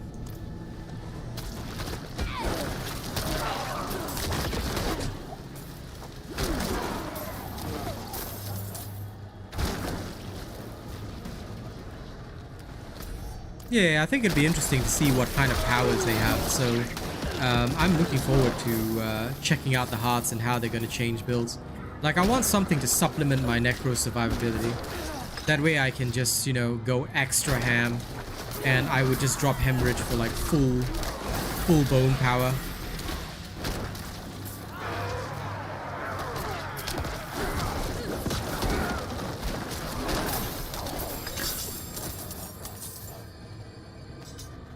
Didn't like about the viewers having to kill the enemy, click the heart, then wait again for it to spawn. Well, I'm sure there'll be other ways to get it. I mean, they did mention Malignant Tunnels as one of the best ways to get Malignant Hearts, so... Although you might farm some Malignant Hearts like outside of it, I think that they're probably gearing for that to be the main way that things are done, you know? Or at least that's how I'm seeing it.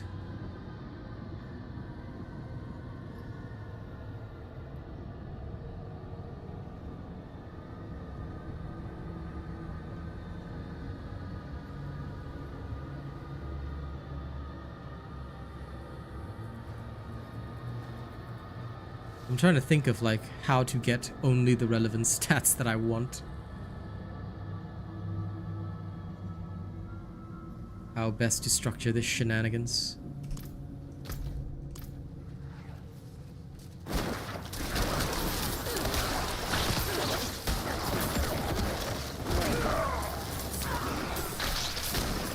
Resources on Lucky Hit could be useful, but I would probably use something more in favor of offensive and defensive skills, because I hate relying, number one, on lucky hits, and number two, the other big deal for me is that most classes have already learned how to manage their stuff really well.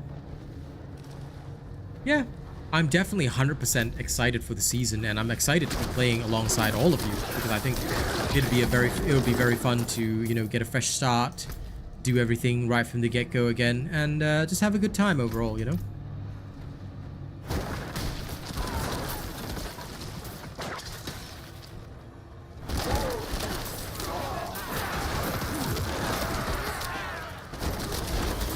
Like, I want to try all sorts of new things in the season.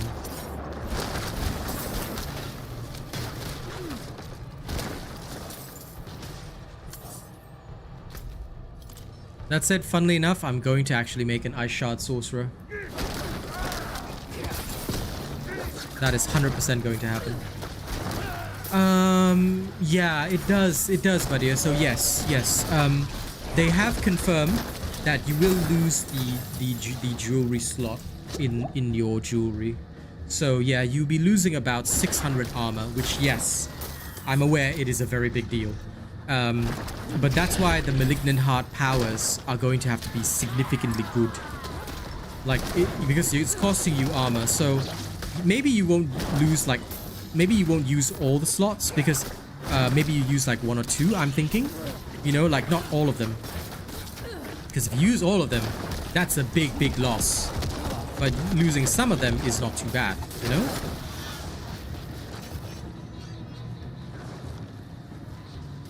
Dude, if the heart gave you 1k armor, nobody would use any other heart. They would literally just only have that one heart in their stuff, because it would literally be best in slot across the board. So like, yo, bro, if they ever had some stupid shit like that, nobody would play any other Malignant Heart. They'll just be like, hey, 1000 armor, let's put this on. Oh, I'm invulnerable. It's like having three of the 900 armor pots on your character at all times. Like, come on.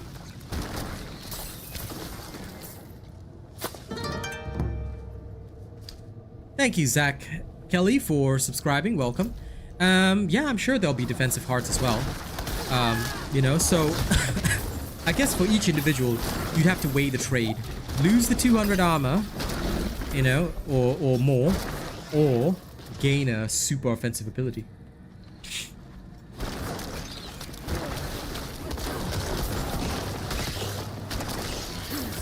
Like I said, I think it'll make builds interesting because you don't have to use every single slot for the heart. I'm assuming, okay?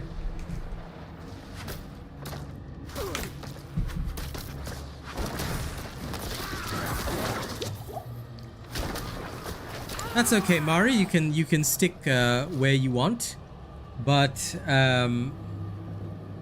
if you want to play with us, then we are strict on that rule. You have to be a clan member. This is Robot Nation only, and unfortunately, because of the way that I like to run my things, you know, I hope you can understand. I don't want people who are in 2 different areas, you know, trying to get on board with stuff. So if you've been promoted in your clan and you want to help players, why not bring them all over to Robot Nation? We don't have any requirements anyway. Bring them over. Unless it's a clan that you've established with friends or real life people that you know. Bring them over. It's not like they can't find help here. So yeah, we welcome anybody. All they gotta do is come swing by the streams occasionally if they want to, but you can bring them all over. I've got no trouble with that. So think carefully. But yeah, for when it comes to gameplay, we only play with Robot Nation. That's our rule. Because otherwise, you know, players will just come in anytime, anywhere, and what we want to foster here is loyalty, is brand loyalty, you know? So that's very important for me. Across the board, no matter what game I play, that is my one policy that I never budge on. So I hope you can understand. This is such a good item.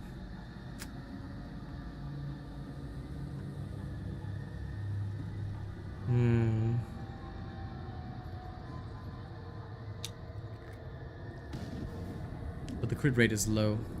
I'll upgrade it and see what happens. I'm interested. Yeah, do it, my friend. I mean, I did it at level 46, so it shouldn't be a problem for you. I'm sure you will have no trouble at all.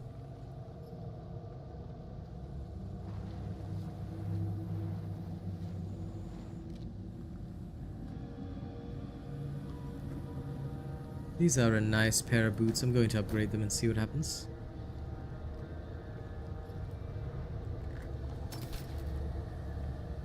Oh, this is really good.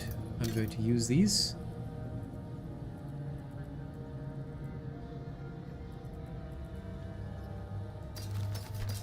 And the rest is not worth it.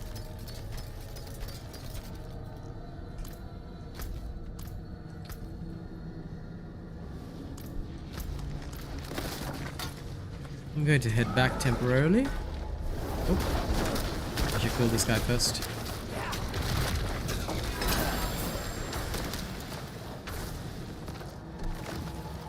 Yeah, easy. I did it at 46, so you can definitely do it at 47. Not a problem.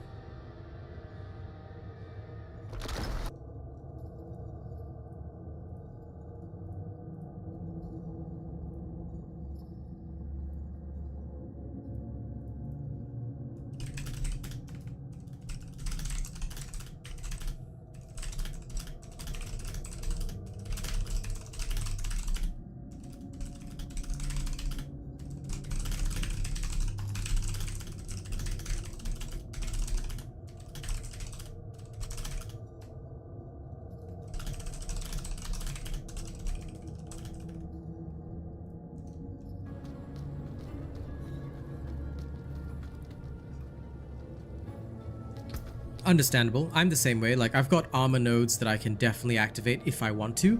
I'm just thinking about whether I should or should not. But I haven't decided yet. Like, if I really want to, I can, you know? Yeah, you should. Bring him over. Bring him over. There's no point in, you know, no point in worrying. We welcome all. I've the best of everything. Okay, first and foremost, let's try a few things. Only merchant with jewels like these, beautiful and handy. Okay, how much will this have? So it only has 4.5, which means I don't need to care. Okay, good. Good test. Then for the boots, I think it'll end up the same way because the stat roll is low. So we're going to wait for even higher stat roll, as nice as this is. Instead, I will just extract the Unstoppable for faster bossing. I'll extract it and then chuck it into my boots. Easy peasy lemon squeezy.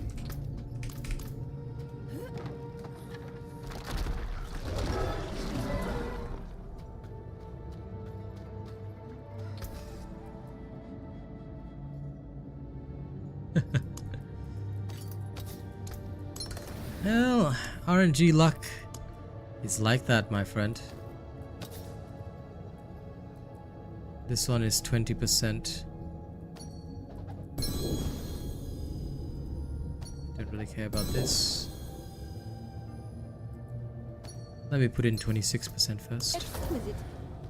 Perfect. I do love my exploiters. Now let's get back out there.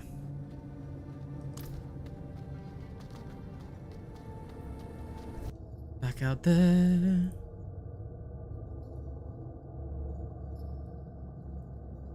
Okay. 10 minutes to chest reset. I know where the chest is. Up there. Let's get going. Time to slay.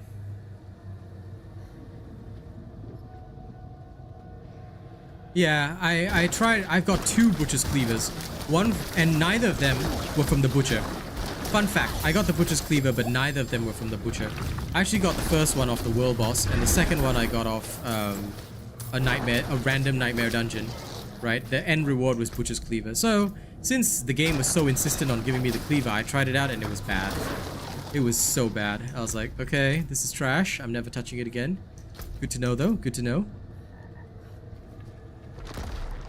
Yep, no problem, Mary. Come back anytime you feel like. And thank you to everyone keeping the sound on. We appreciate it tremendously. Yeah? Keep it up, keep it up. We thank you.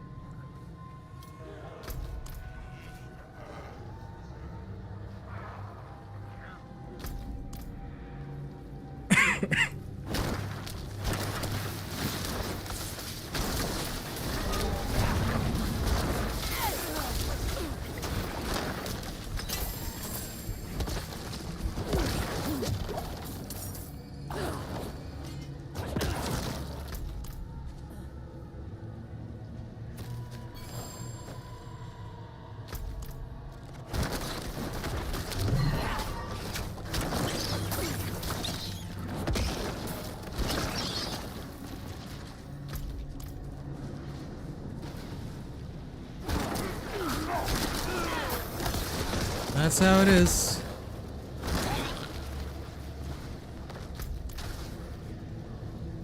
I'm always praying that eventually, right? I'm going to just randomly see somebody drop the grandfather, and I'll be like, yes. If I ever get the grandfather dropped, I'm going to pass it around my different characters, pass it around like a hookah stick.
Yes, I know.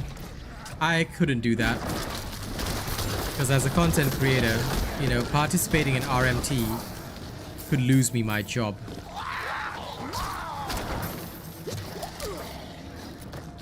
But hey, if you guys want to, you know, go ahead. Just remember, donate a little something for your robot, eh? Do that, I'd be grateful.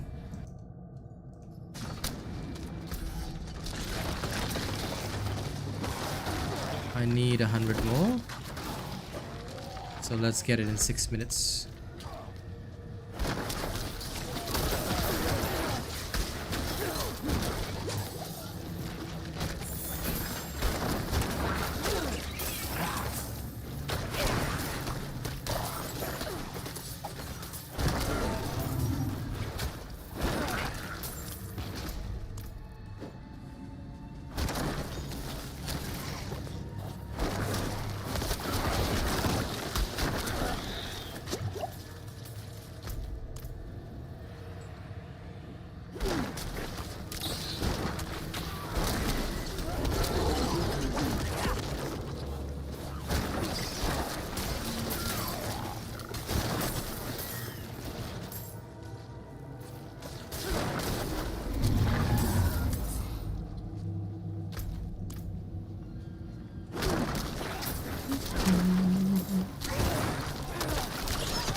Just take note, I appreciate everybody doing their best to help me maintain my revenue. It truly is a blessing. So thank you all for keeping the stream on with the sound on, yeah? I'm grateful.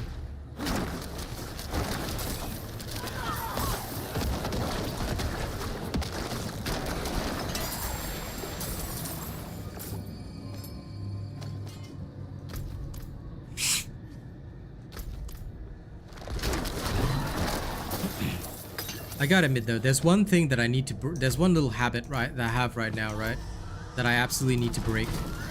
And that habit is I need to stop double tapping.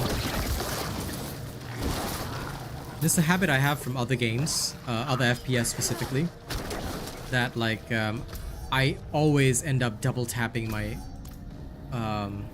attacks, which I really need to not do all the time. Because here it'll just be wasting essence. I just have a habit, you see, like that. I'll just unconsciously double tap.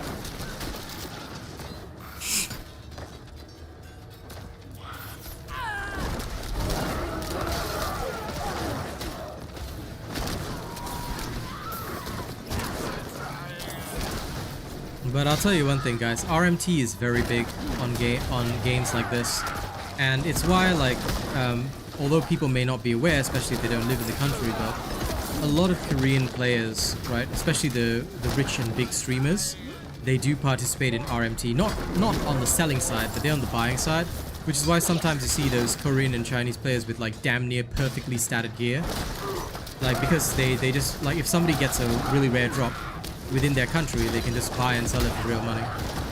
And this has been a known problem with several games, and like I know this from my affiliation with these games, although it's not a big problem in Western countries, very big problem in the Eastern ones. Also because there's no real way to police those marketplaces. I'll cite my most famous example, MapleStory. Very, very common. People have bought and sold obscene amounts of stuff.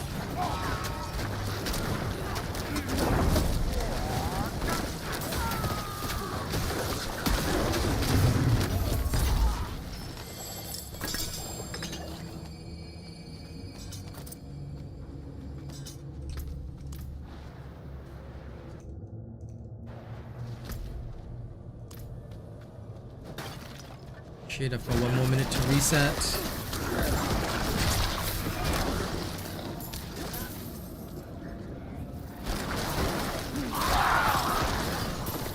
Get enough in that time.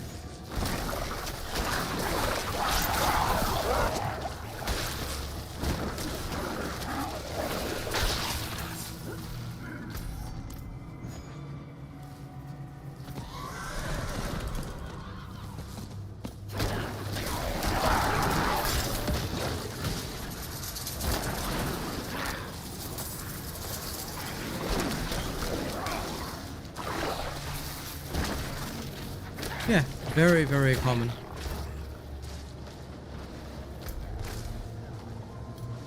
Well, a lot of these big streamers, right, their main objective for those in Korea and Japan, their main objective is not to play the game fairly, it's to be the first content creator to do something. For them, it's a very big culture of like first to market kind of thing. So as long as they're the first, it doesn't matter how they achieve it.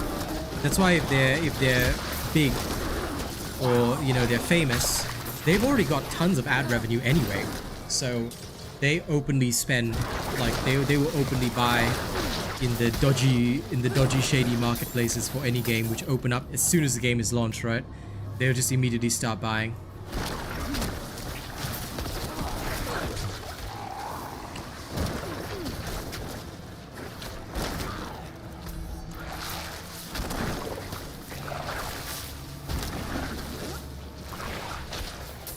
And then they'll be able to showcase their top stuff instantaneously.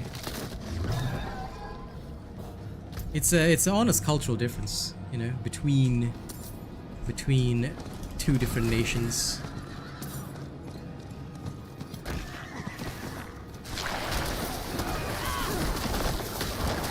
Ah shit. The chest reset. Bugger. Well, time to save up for the next 2 chests then. I'll just go bum around here until I get enough.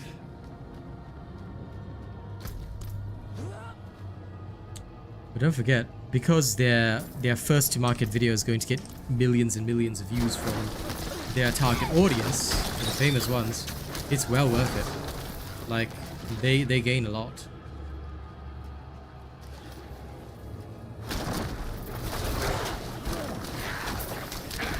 Yes, I mean, people have always offered me that kind of stuff, like uniques and things like that. but I usually don't accept. Well, uniques are untradeable anyway, but yeah, I guess many people just want to support their favorites in many ways. So yeah, it may not even be for money. It may just be like, hey, here, you know, you're my favorite streamer, I found this, it'll be really good for you, you know, take it. Like, that's that happens too. But I mean, at the same time, you know, it's up to the individual's honor if, you know, whether they want to. I think that based on the reputation I built for myself and how, you know, strict I am, you know, I would love to lower my strictness standards, but I just don't feel it would be good for my channel because I've always done things a certain way, a certain style. And for that reason, I think it's better for me to maintain that. So even if I were to like get something like that from a viewer, I'd probably have to decline on principle alone. Although I'd be biting my lip till it bleeds, figuratively speaking, you know? In my mind, I'd be thinking, pain. But, you know, I would have to decline on principle because I think that if I were to ever sell out in that way, then although my following is very small, I think that even that small base might evaporate because it's the honorable style and the honesty that I've cultivated for myself that has brought me the following I have. And I think if I ever compromised on that principle, it probably wouldn't end well for me. So, yeah. Although, don't get me wrong, if somebody offered me, I'd be like, no, thank you, sir, I cannot accept that. And I'll just be like dying inside.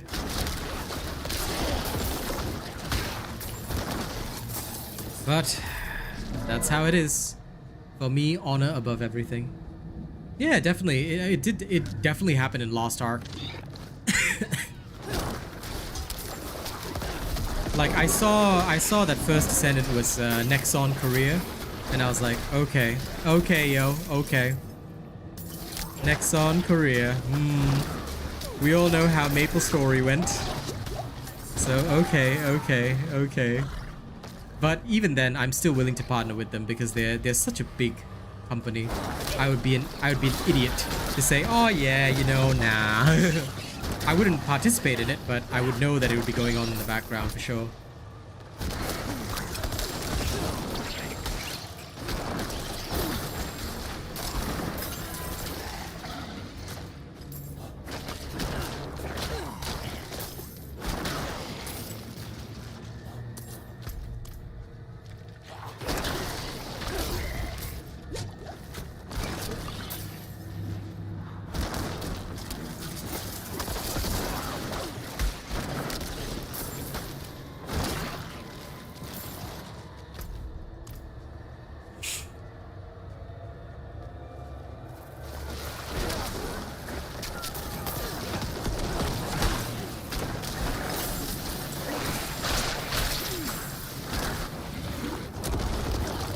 But you know, Rena, one thing which I will say is that it is we lovely, beautiful Asian people that do this the most. Because the biggest markets are China, Japan, Korea, all the Asian countries. We just love our video games and anything to get an advantage, you know? I could literally show you emails where people have sent me, hey, can you advertise this RMT website? We'll pay you for on your videos. I'm thinking to myself, you want me to advertise yo illegal shit for 50 bucks? No, screw you.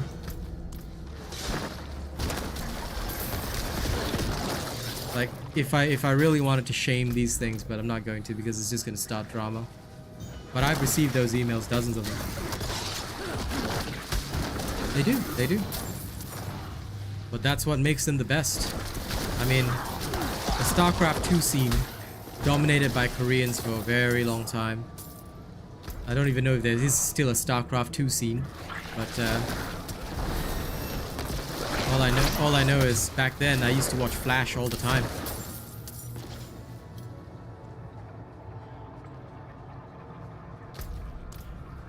What do you mean you do not associate? We are regardless, my friend. We are Asian. You cannot escape. You cannot escape.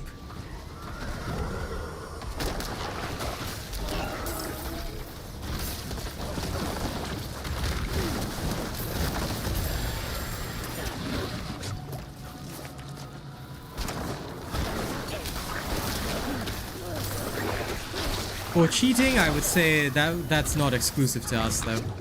Cheating is universal. I mean, how many times have Western cheaters been caught? Things like that. So yeah, when it comes to a video game, there will always be cheaters, hackers, and whatever. People who just do not want to play fairly. They will take any advantage they can get. And again, that's why everything that I do, I try to keep it as legitimate as possible. That way no one can ever challenge me. And of course, even then, there'll be some people that will say, tons of shit about my stuff. I'm just like, meh. Say what you want, buddy. Not going to help you, but say what you want. You can try.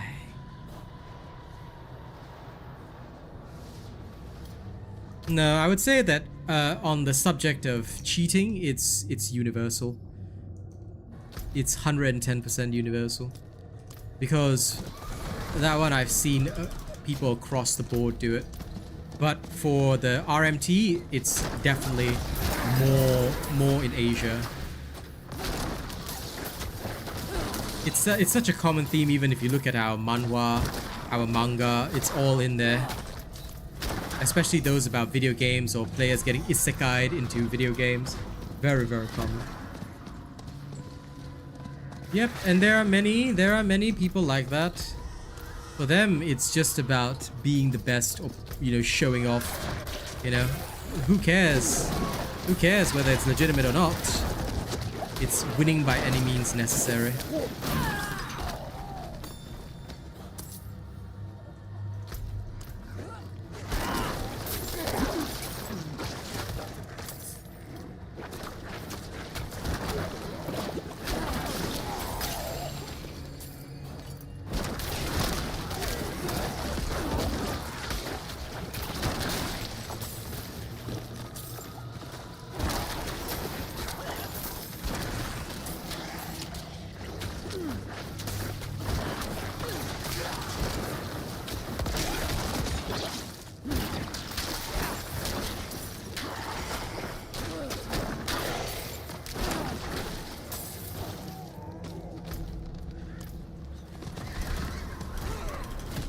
Ride, horse, ride! Quickly! Move!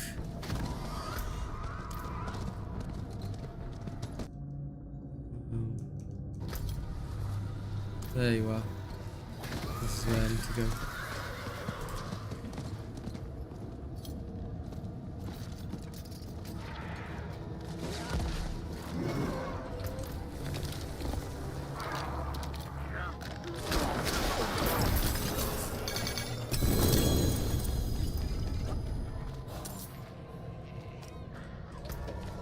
Okay, back to town.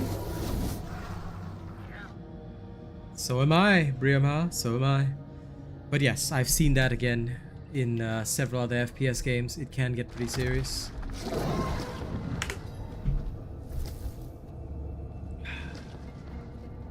Okay, I am going to go to the washroom and then we'll carry on finding the last chest.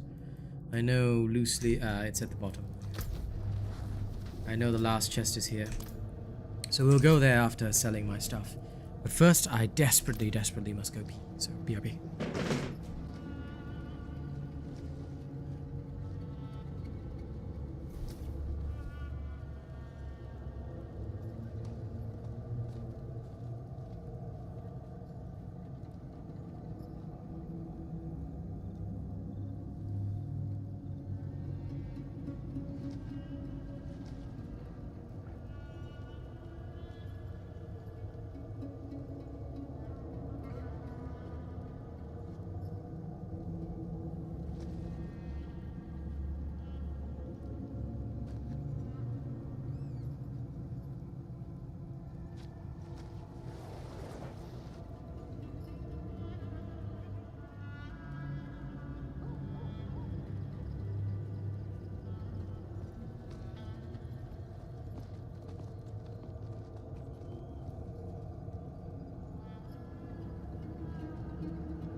I am back.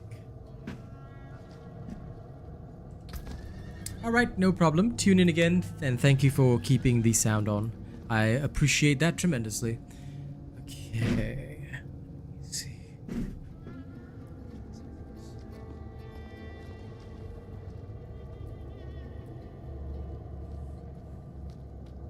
Where am I going to get the points, though?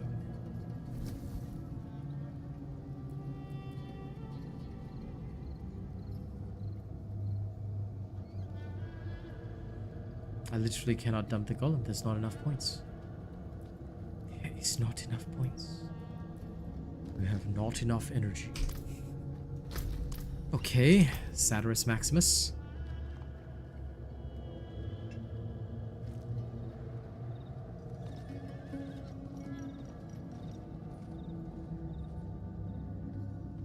Hey, yo, hold the phone.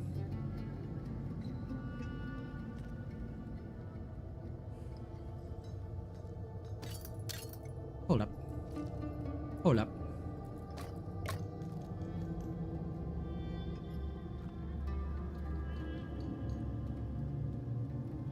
Damage, cooldown.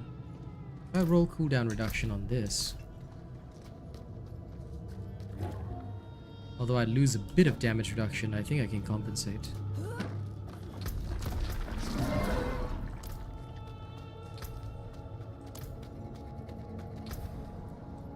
Because being able to move faster would be pretty awesome.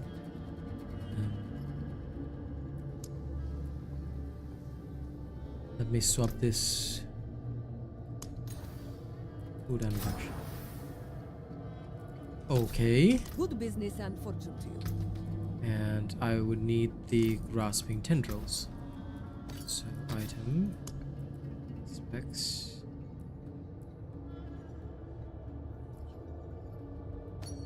Be the corpse tendril one. Exquisite. Perfect. Okay.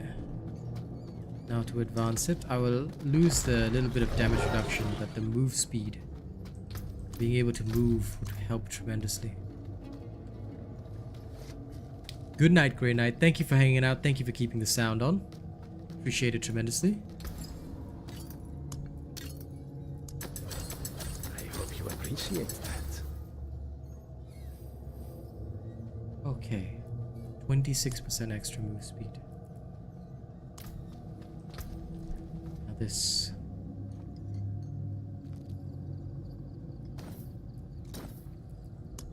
This will go for extraction. This is for sale.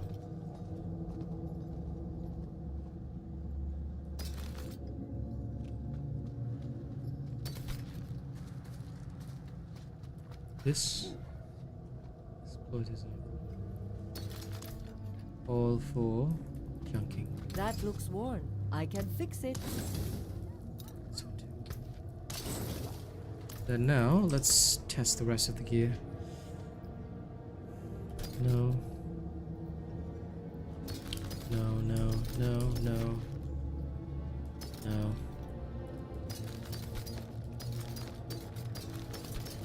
Life and 2 types of damage reduction plus armor would be ideal.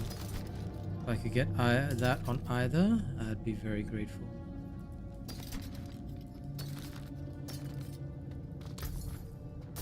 Blessings on you, friend. Okay, time to extract that last one. My god, the speed.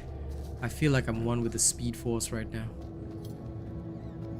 My dude's a marathon champ.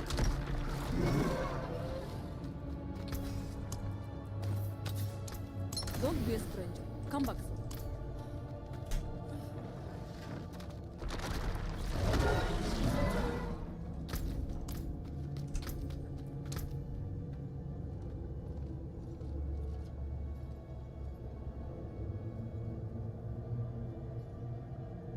Is my movement speed listed somewhere? No, it's not. Damn it.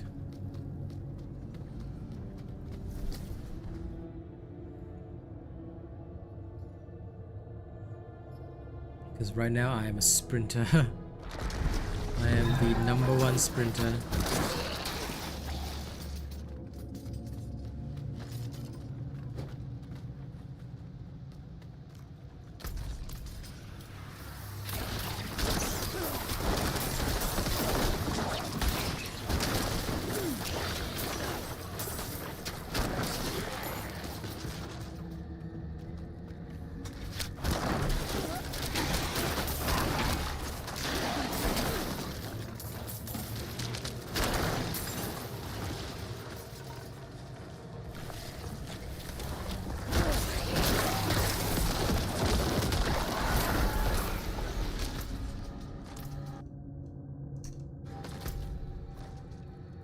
Oh crap, I'm supposed to go down that way. Whoops.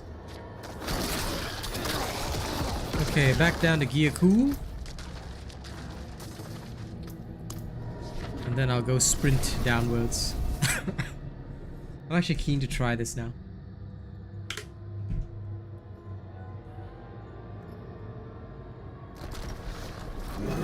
Will I be faster or slower on my horse?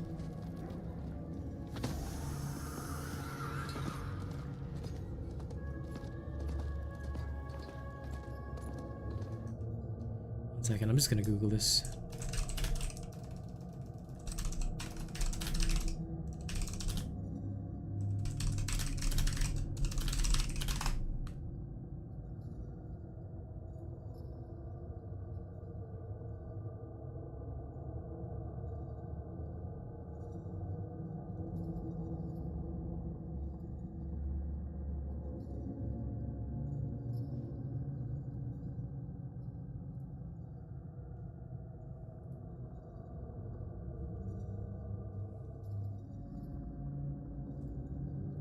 Oh, movement speed really doesn't affect your mount. Okay.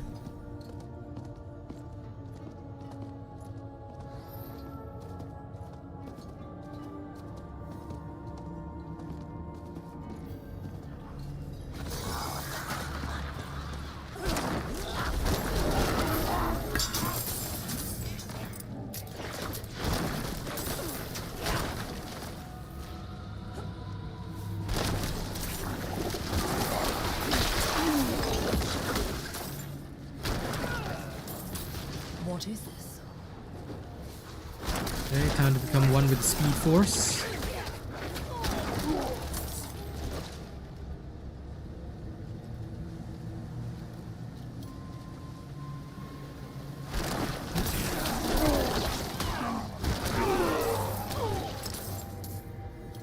I'm legit just laughing about the fact that my Necro is a sprinter.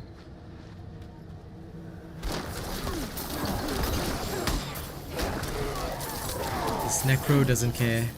He only sprints. All he does is travel as fast as possible.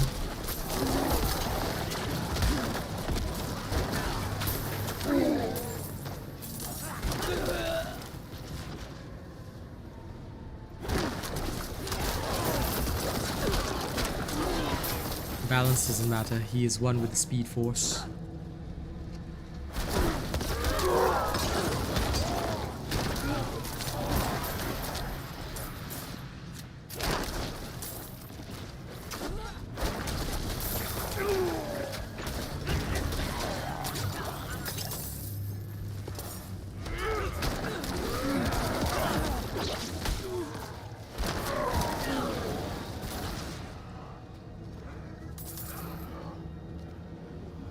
Okay. Do something good.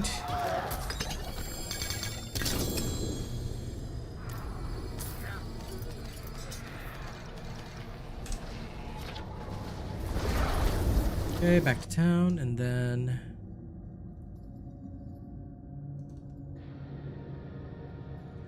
Nightmare Dungeons again.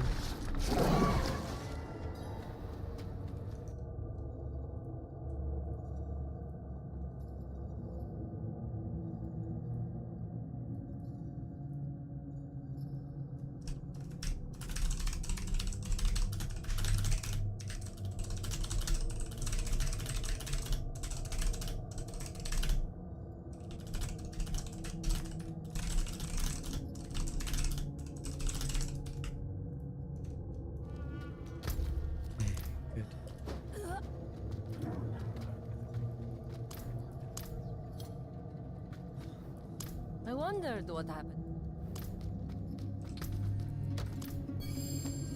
Free veiled crystal, how nice. Okay, this is trash. Not useful. No. No. No. No. No. Darn. All of it sucked. Okay, that's fine.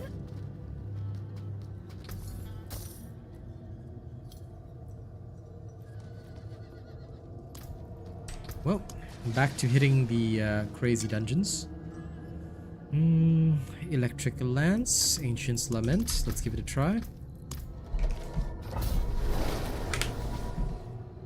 Enemies are only 75 level, only 11 levels above me, so no challenge.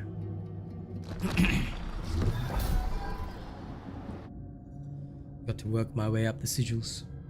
Try and find the best possible path. Oh no, my phone. Come on, phone, work with me here. There we go. Sorry about that. Right.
Monsters have 30% more health.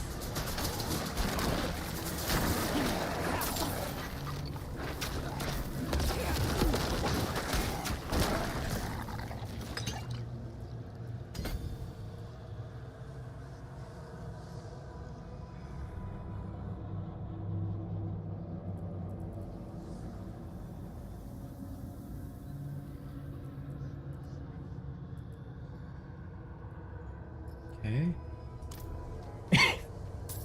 If I keep leveling up Essence in place of Exploit, because Exploit is awesome, but in order to trigger Essence's bonus, I'm probably going to need to max that out first, which is doable. I'll just make sure I keep hitting the dungeons. I came here to purge this evil, but now I can't leave my friends here. Not like this. Okay. We can't do it alone. They're here! This is tough fight. No! We've lost someone! Of course we've lost someone. The freaking injured adventurers are weak. I swear, this event just amused me. I just use it for extra XP. But I know they're all going to die anyway.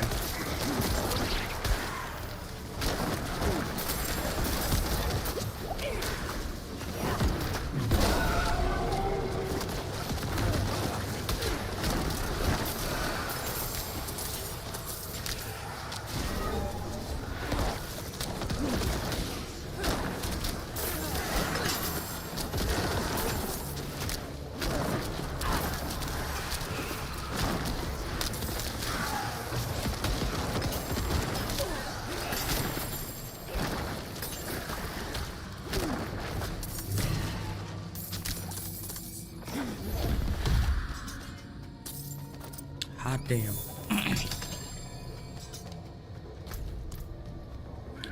That is beyond awesome. Dig it.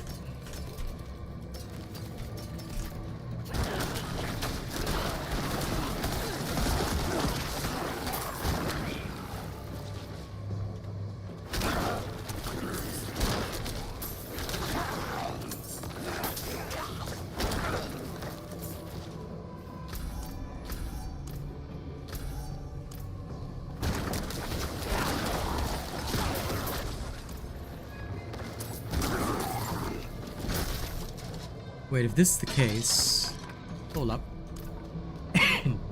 Does that mean that the bloodstone's up there? Oh, it is. I knew it.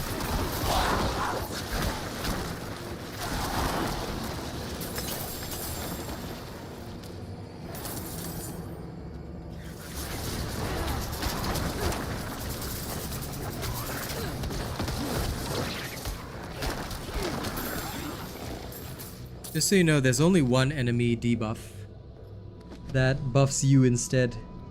If you have Deathless Visage, that wall of ice, if you send a Bone Spear through it, it slows down.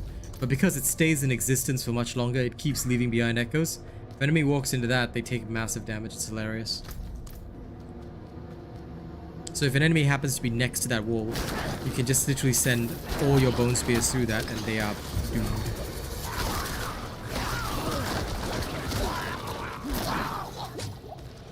But only with Deathless Visage.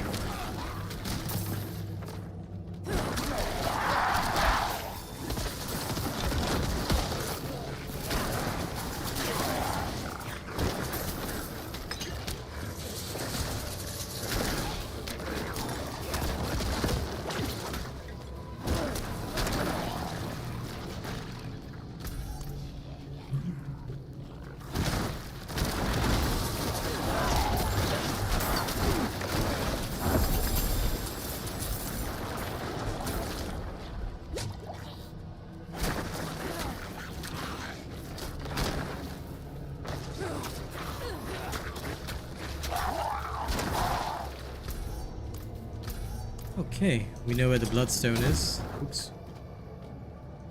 Just gonna very quickly deliver this with my hyper speed.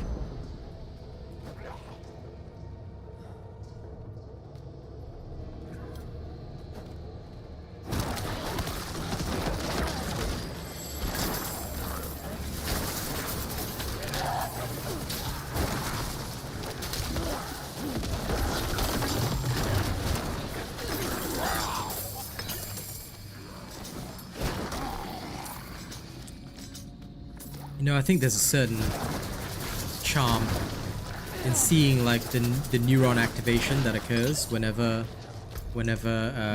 there's a rain of loot, even if it's just yellow loot. Always makes me feel excellent.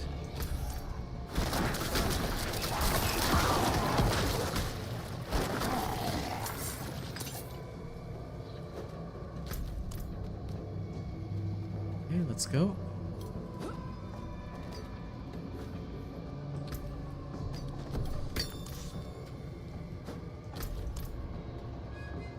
Let's go, let's go, let's go, let's go, let's go.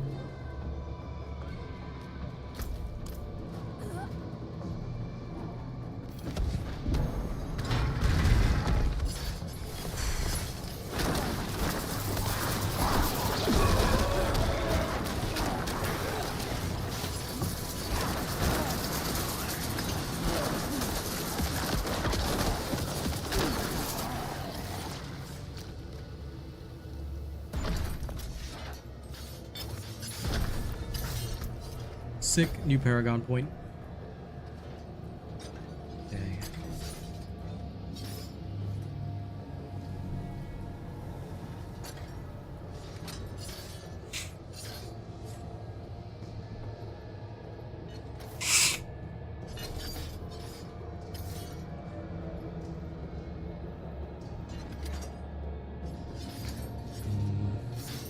Just need to capture these now. So, like that. Yep. 5 more points.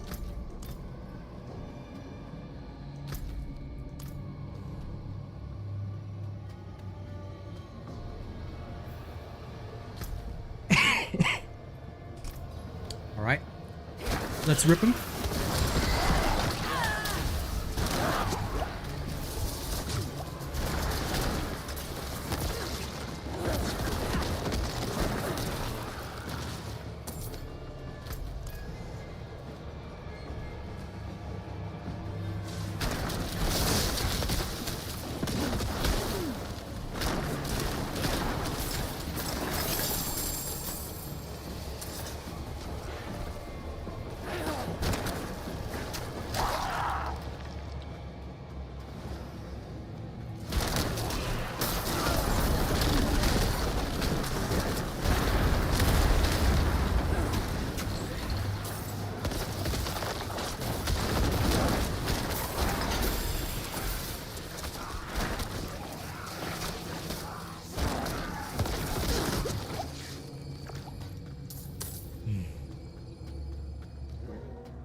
Damn, I was hoping that would be a cursed well.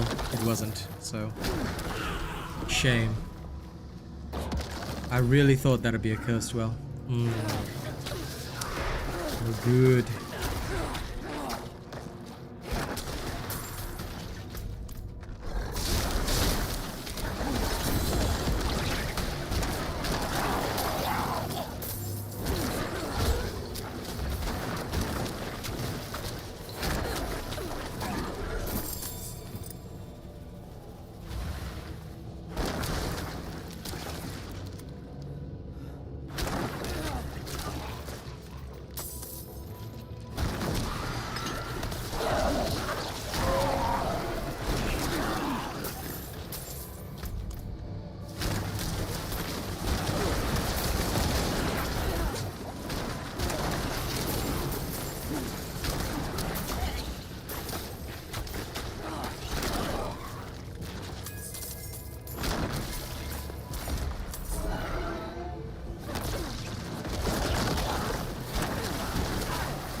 Okay, perfect.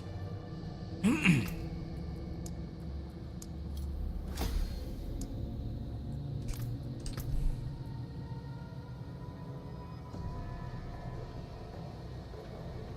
need distant enemies.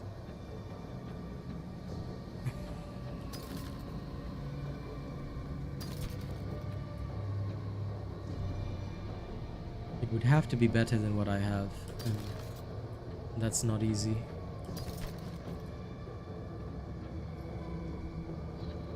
This two-handed scythe is very, very powerful. Damn.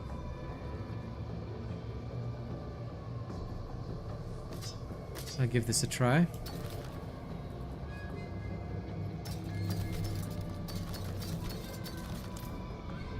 Okay, back to town. First, I'm going to modify that scythe.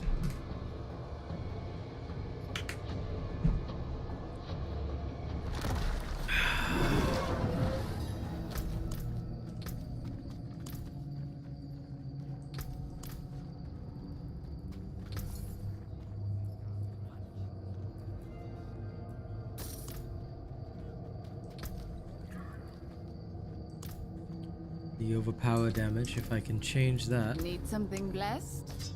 Cursed, perhaps? If I can roll crit damage.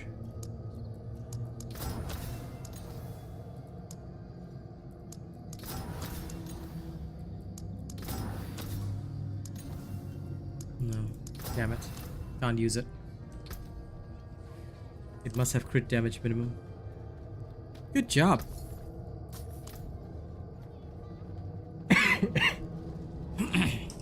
They did say that they were making it so that players could more easily get that stuff, so good. It's easy to get gold. You just have to keep killing. You will get the gold. Let's see. Okay, perfect. Yep. It's always fun to transform into a bear, eh? But I'm looking forward to the ashes, Badir. In the first season, there's going to be this thing called Smoldering Ashes, which can either increase XP or whatever. I don't care about XP, because I can get a lot of XP easily by fighting above my level. But I want to see more gold. What build did you craziest do? Please be more specific with your question, WinX. What craziness are you talking about?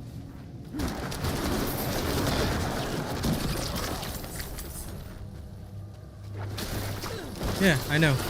That can absolutely happen. Anything in the game can give you a unique or whatever. Just remember that anything in the game can do that. The only thing is whether or not you have the RNG luck. And so if you've got the RNG luck, you know, no problem.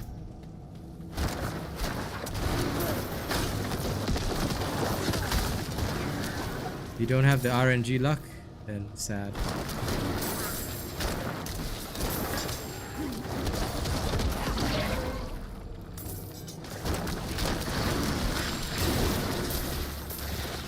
When it comes to earning gold, the most important thing is that it's easy to earn gold once you already have all the materials. Like, let's say you already have like tons and tons of materials, then it's very easy to earn gold. If you don't have a lot of materials, it can be very difficult to earn gold. Craziest damage, probably the Barbarian. I mean, my Barb can hit like 8 million plus easily, so yeah.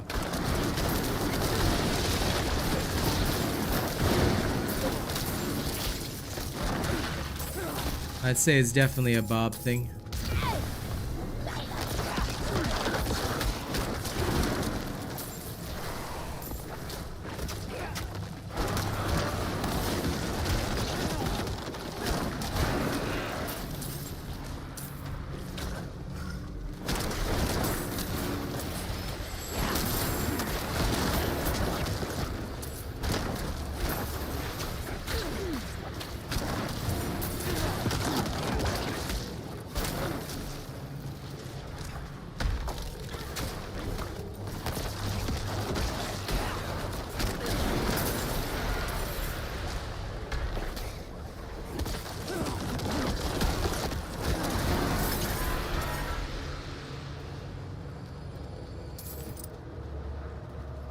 Lol, I killed them so hard, no more of them are spawning. That's a disappointment, isn't it?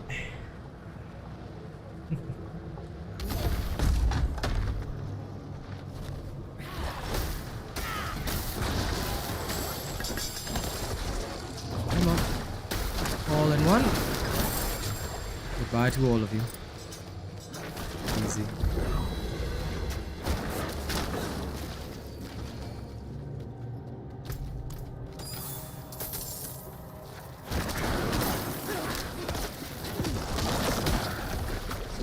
No worries, Mare. Uniques can drop anywhere, anytime, from anything.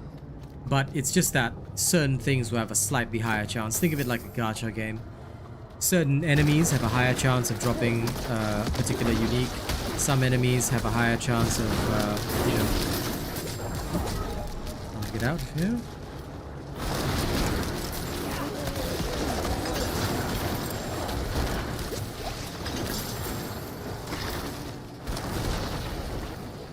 Some enemies, some chests have a higher chance. That's basically how it works.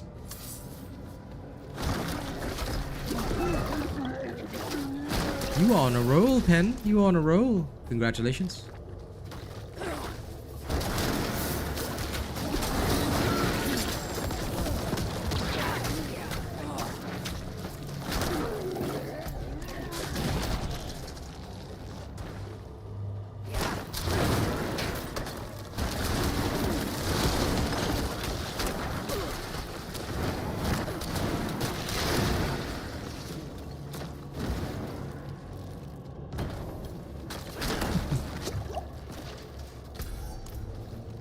Yeah, I saw an article about that. Popped up in my phone feed.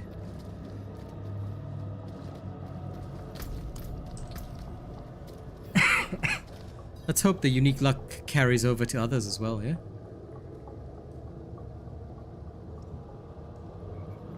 Yeah, you have to be aware of when the chests reset, my dude. That's important. If I could roll another crit damage on this, might be okay with that.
I was hoping for a moment that was temerity, but it wasn't. Oh well.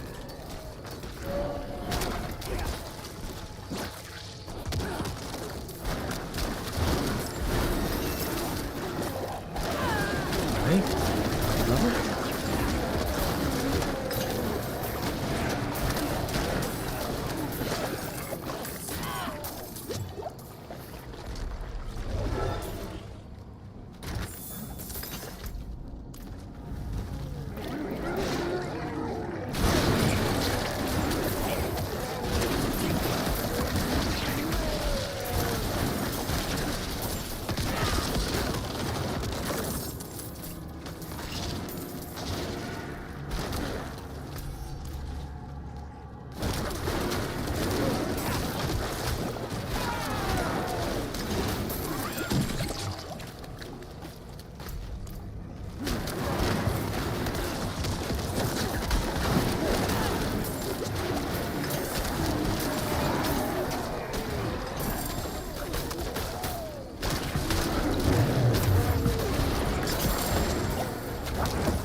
Okay. Where's the essence thing? I almost forgot about it.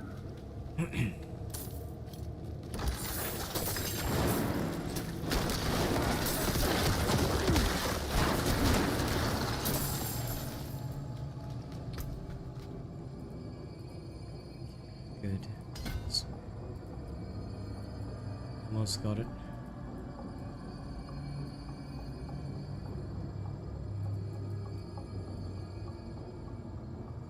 Need to grab this and that. I can ignore that. Okay.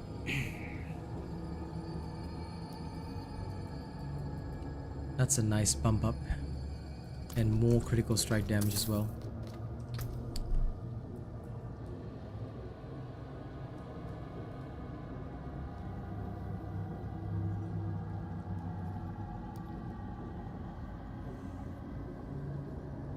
I will at least try to swap the ultimate skill damage on this one. Okay. Essence next. You can always cleanse the poison with your blood mist. Just transform into the blood mist. Should be okay. Should being the keyword. 1 second, guys, before we do one last dungeon.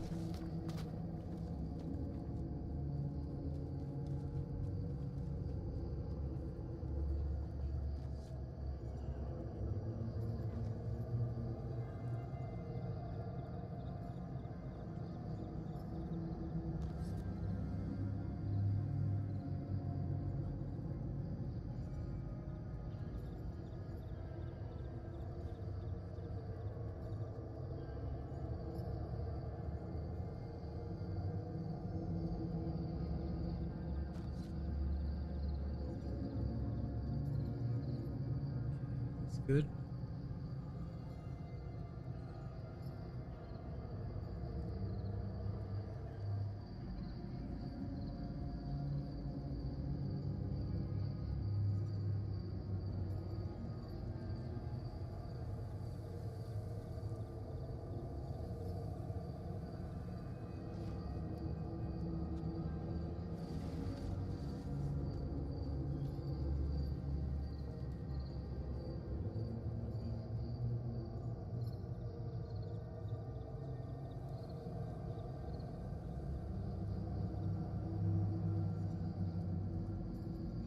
Okay.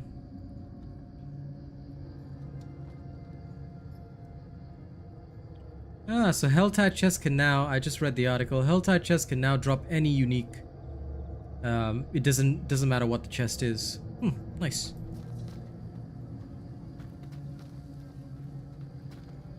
Yep, always bounce off the walls and destroy your enemies.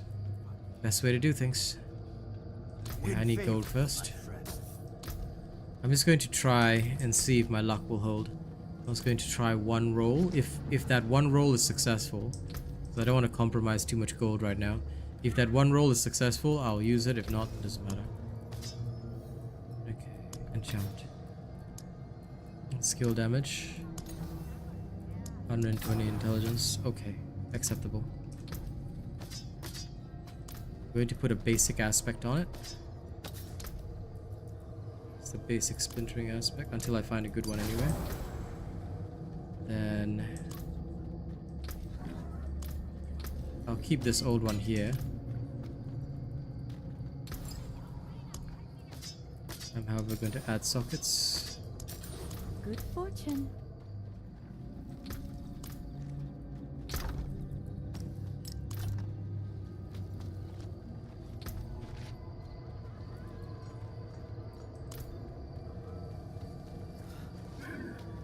Yes, Dashing Duo. I actually have asked everybody, please do not even, excuse me, mention the game on this channel. Why? Because considering the fact that the devs are willing to openly support racism against the Asian people via their partner, I choose not to have any association with the game, nor do I want it mentioned on my channel for obvious safety reasons. So I hope you can understand this, and this is why I no longer have anything to do with the game. I haven't, posted any content about the game, stuff like that. All right. So I ask kindly that if you are interested, do not mention the game on this channel. Period. Here's the proof if you're interested. Let's see if the Stream Elements bot will post it. Yeah, there you go. And as you can see, no action was taken, nothing was said. It's just not a good look for their company, and since I work with many other companies which are absolutely excellent, and some of which who are Asian, I don't want any association with that game. So I hope you can understand. Thank you.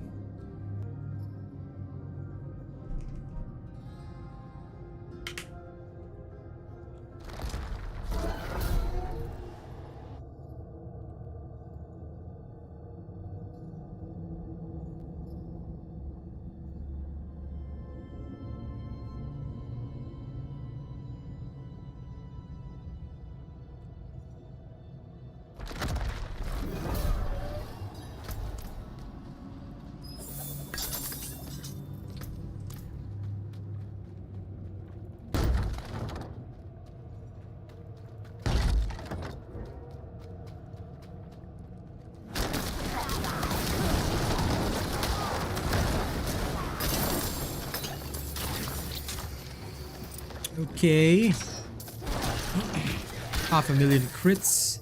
Damn. Alright then.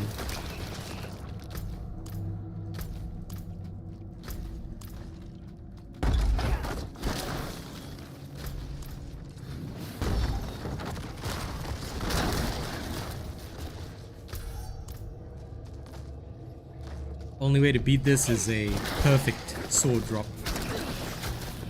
My god.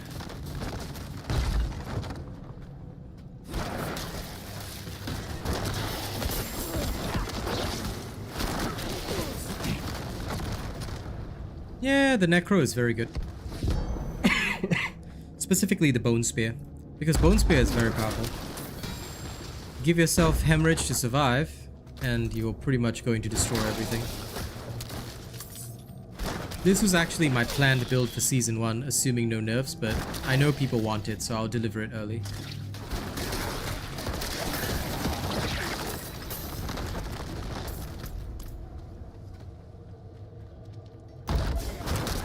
Wait for the build video. It will all be explained.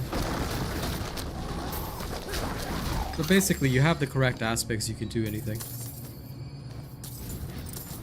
Early and mid game, you can still dish out a lot of damage, but you have to remove the aspects.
Actually, wait, I can access it right now, can't I? Oh shit, no, I need that to access this. Okay, understood.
Mother told me not to go, but the cathedral refused to tell us anything about Father. What I found was much worse than I expected. The Knights Penitent are either dead or roaming the halls as monstrosities. I watched them for days until I found one that had my father's limb. I approached and pleaded with him to come home.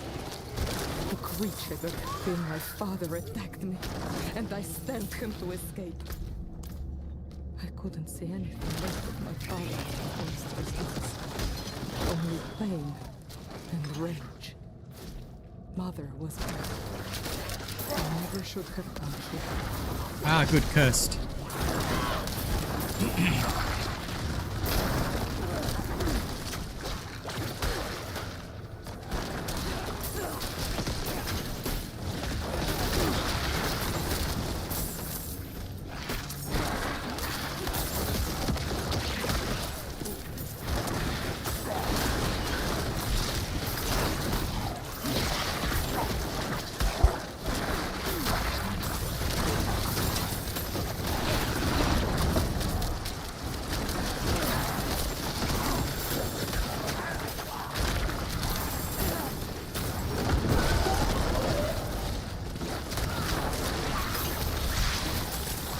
Nice, congrats.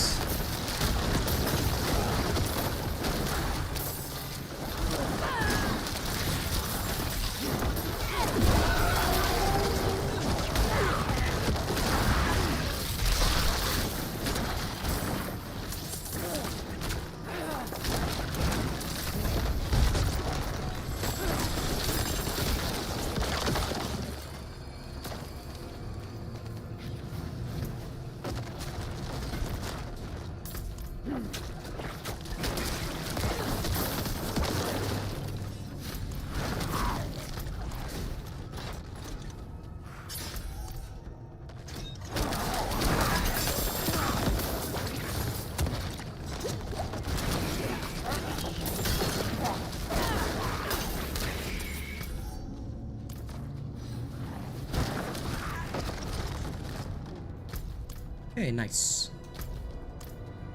3 more blood bowls to go.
Inventory's full up.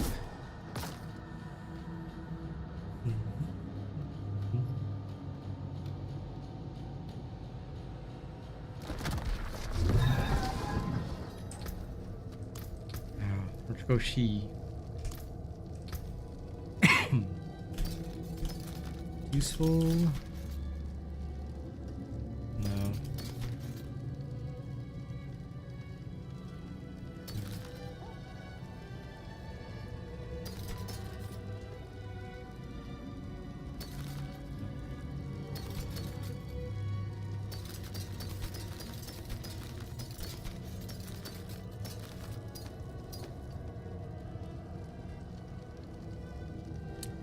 Pain, but no.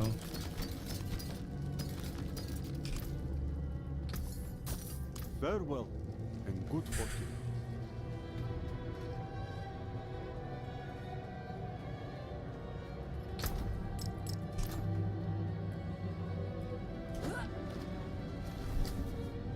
Loving this Necro's movement speed too much. It's so good.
I'm gonna have to murder who, Renna?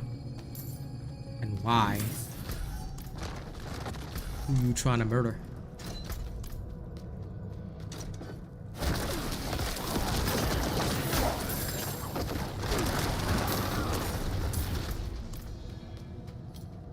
Why?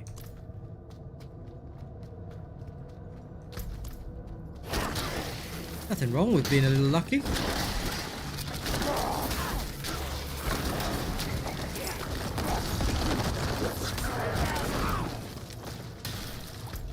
I mean, if you want to, I'm not going to stop you. But, yeah, no. I mean, considering all his uniques, I don't think you'd be able to murder him. He'd probably smoke you in PvP, eh? I only want an ancestral deathless visage because I like it so much. I reckon it'd be really cool. All right, my dear friends.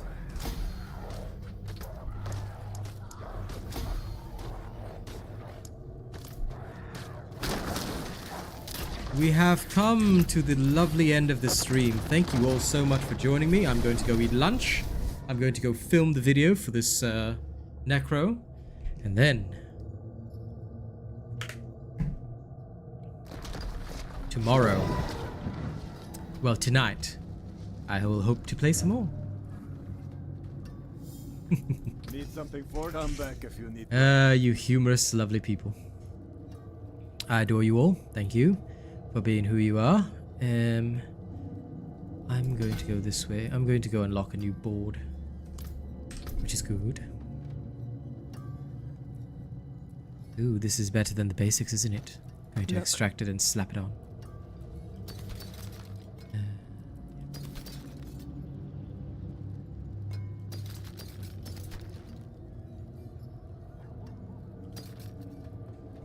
Can I help you? Okay. Thank you all for joining me. You've all been a wonderful audience. I'll see you all this evening. You all stay happy and healthy, alright? Tonight, we rock again. See you all then. You'll have a good one. Remember that tonight's show is later than the normal. Okay? See y'all then. Y'all have a good one, and thank you so much for hanging out with me today. Bye!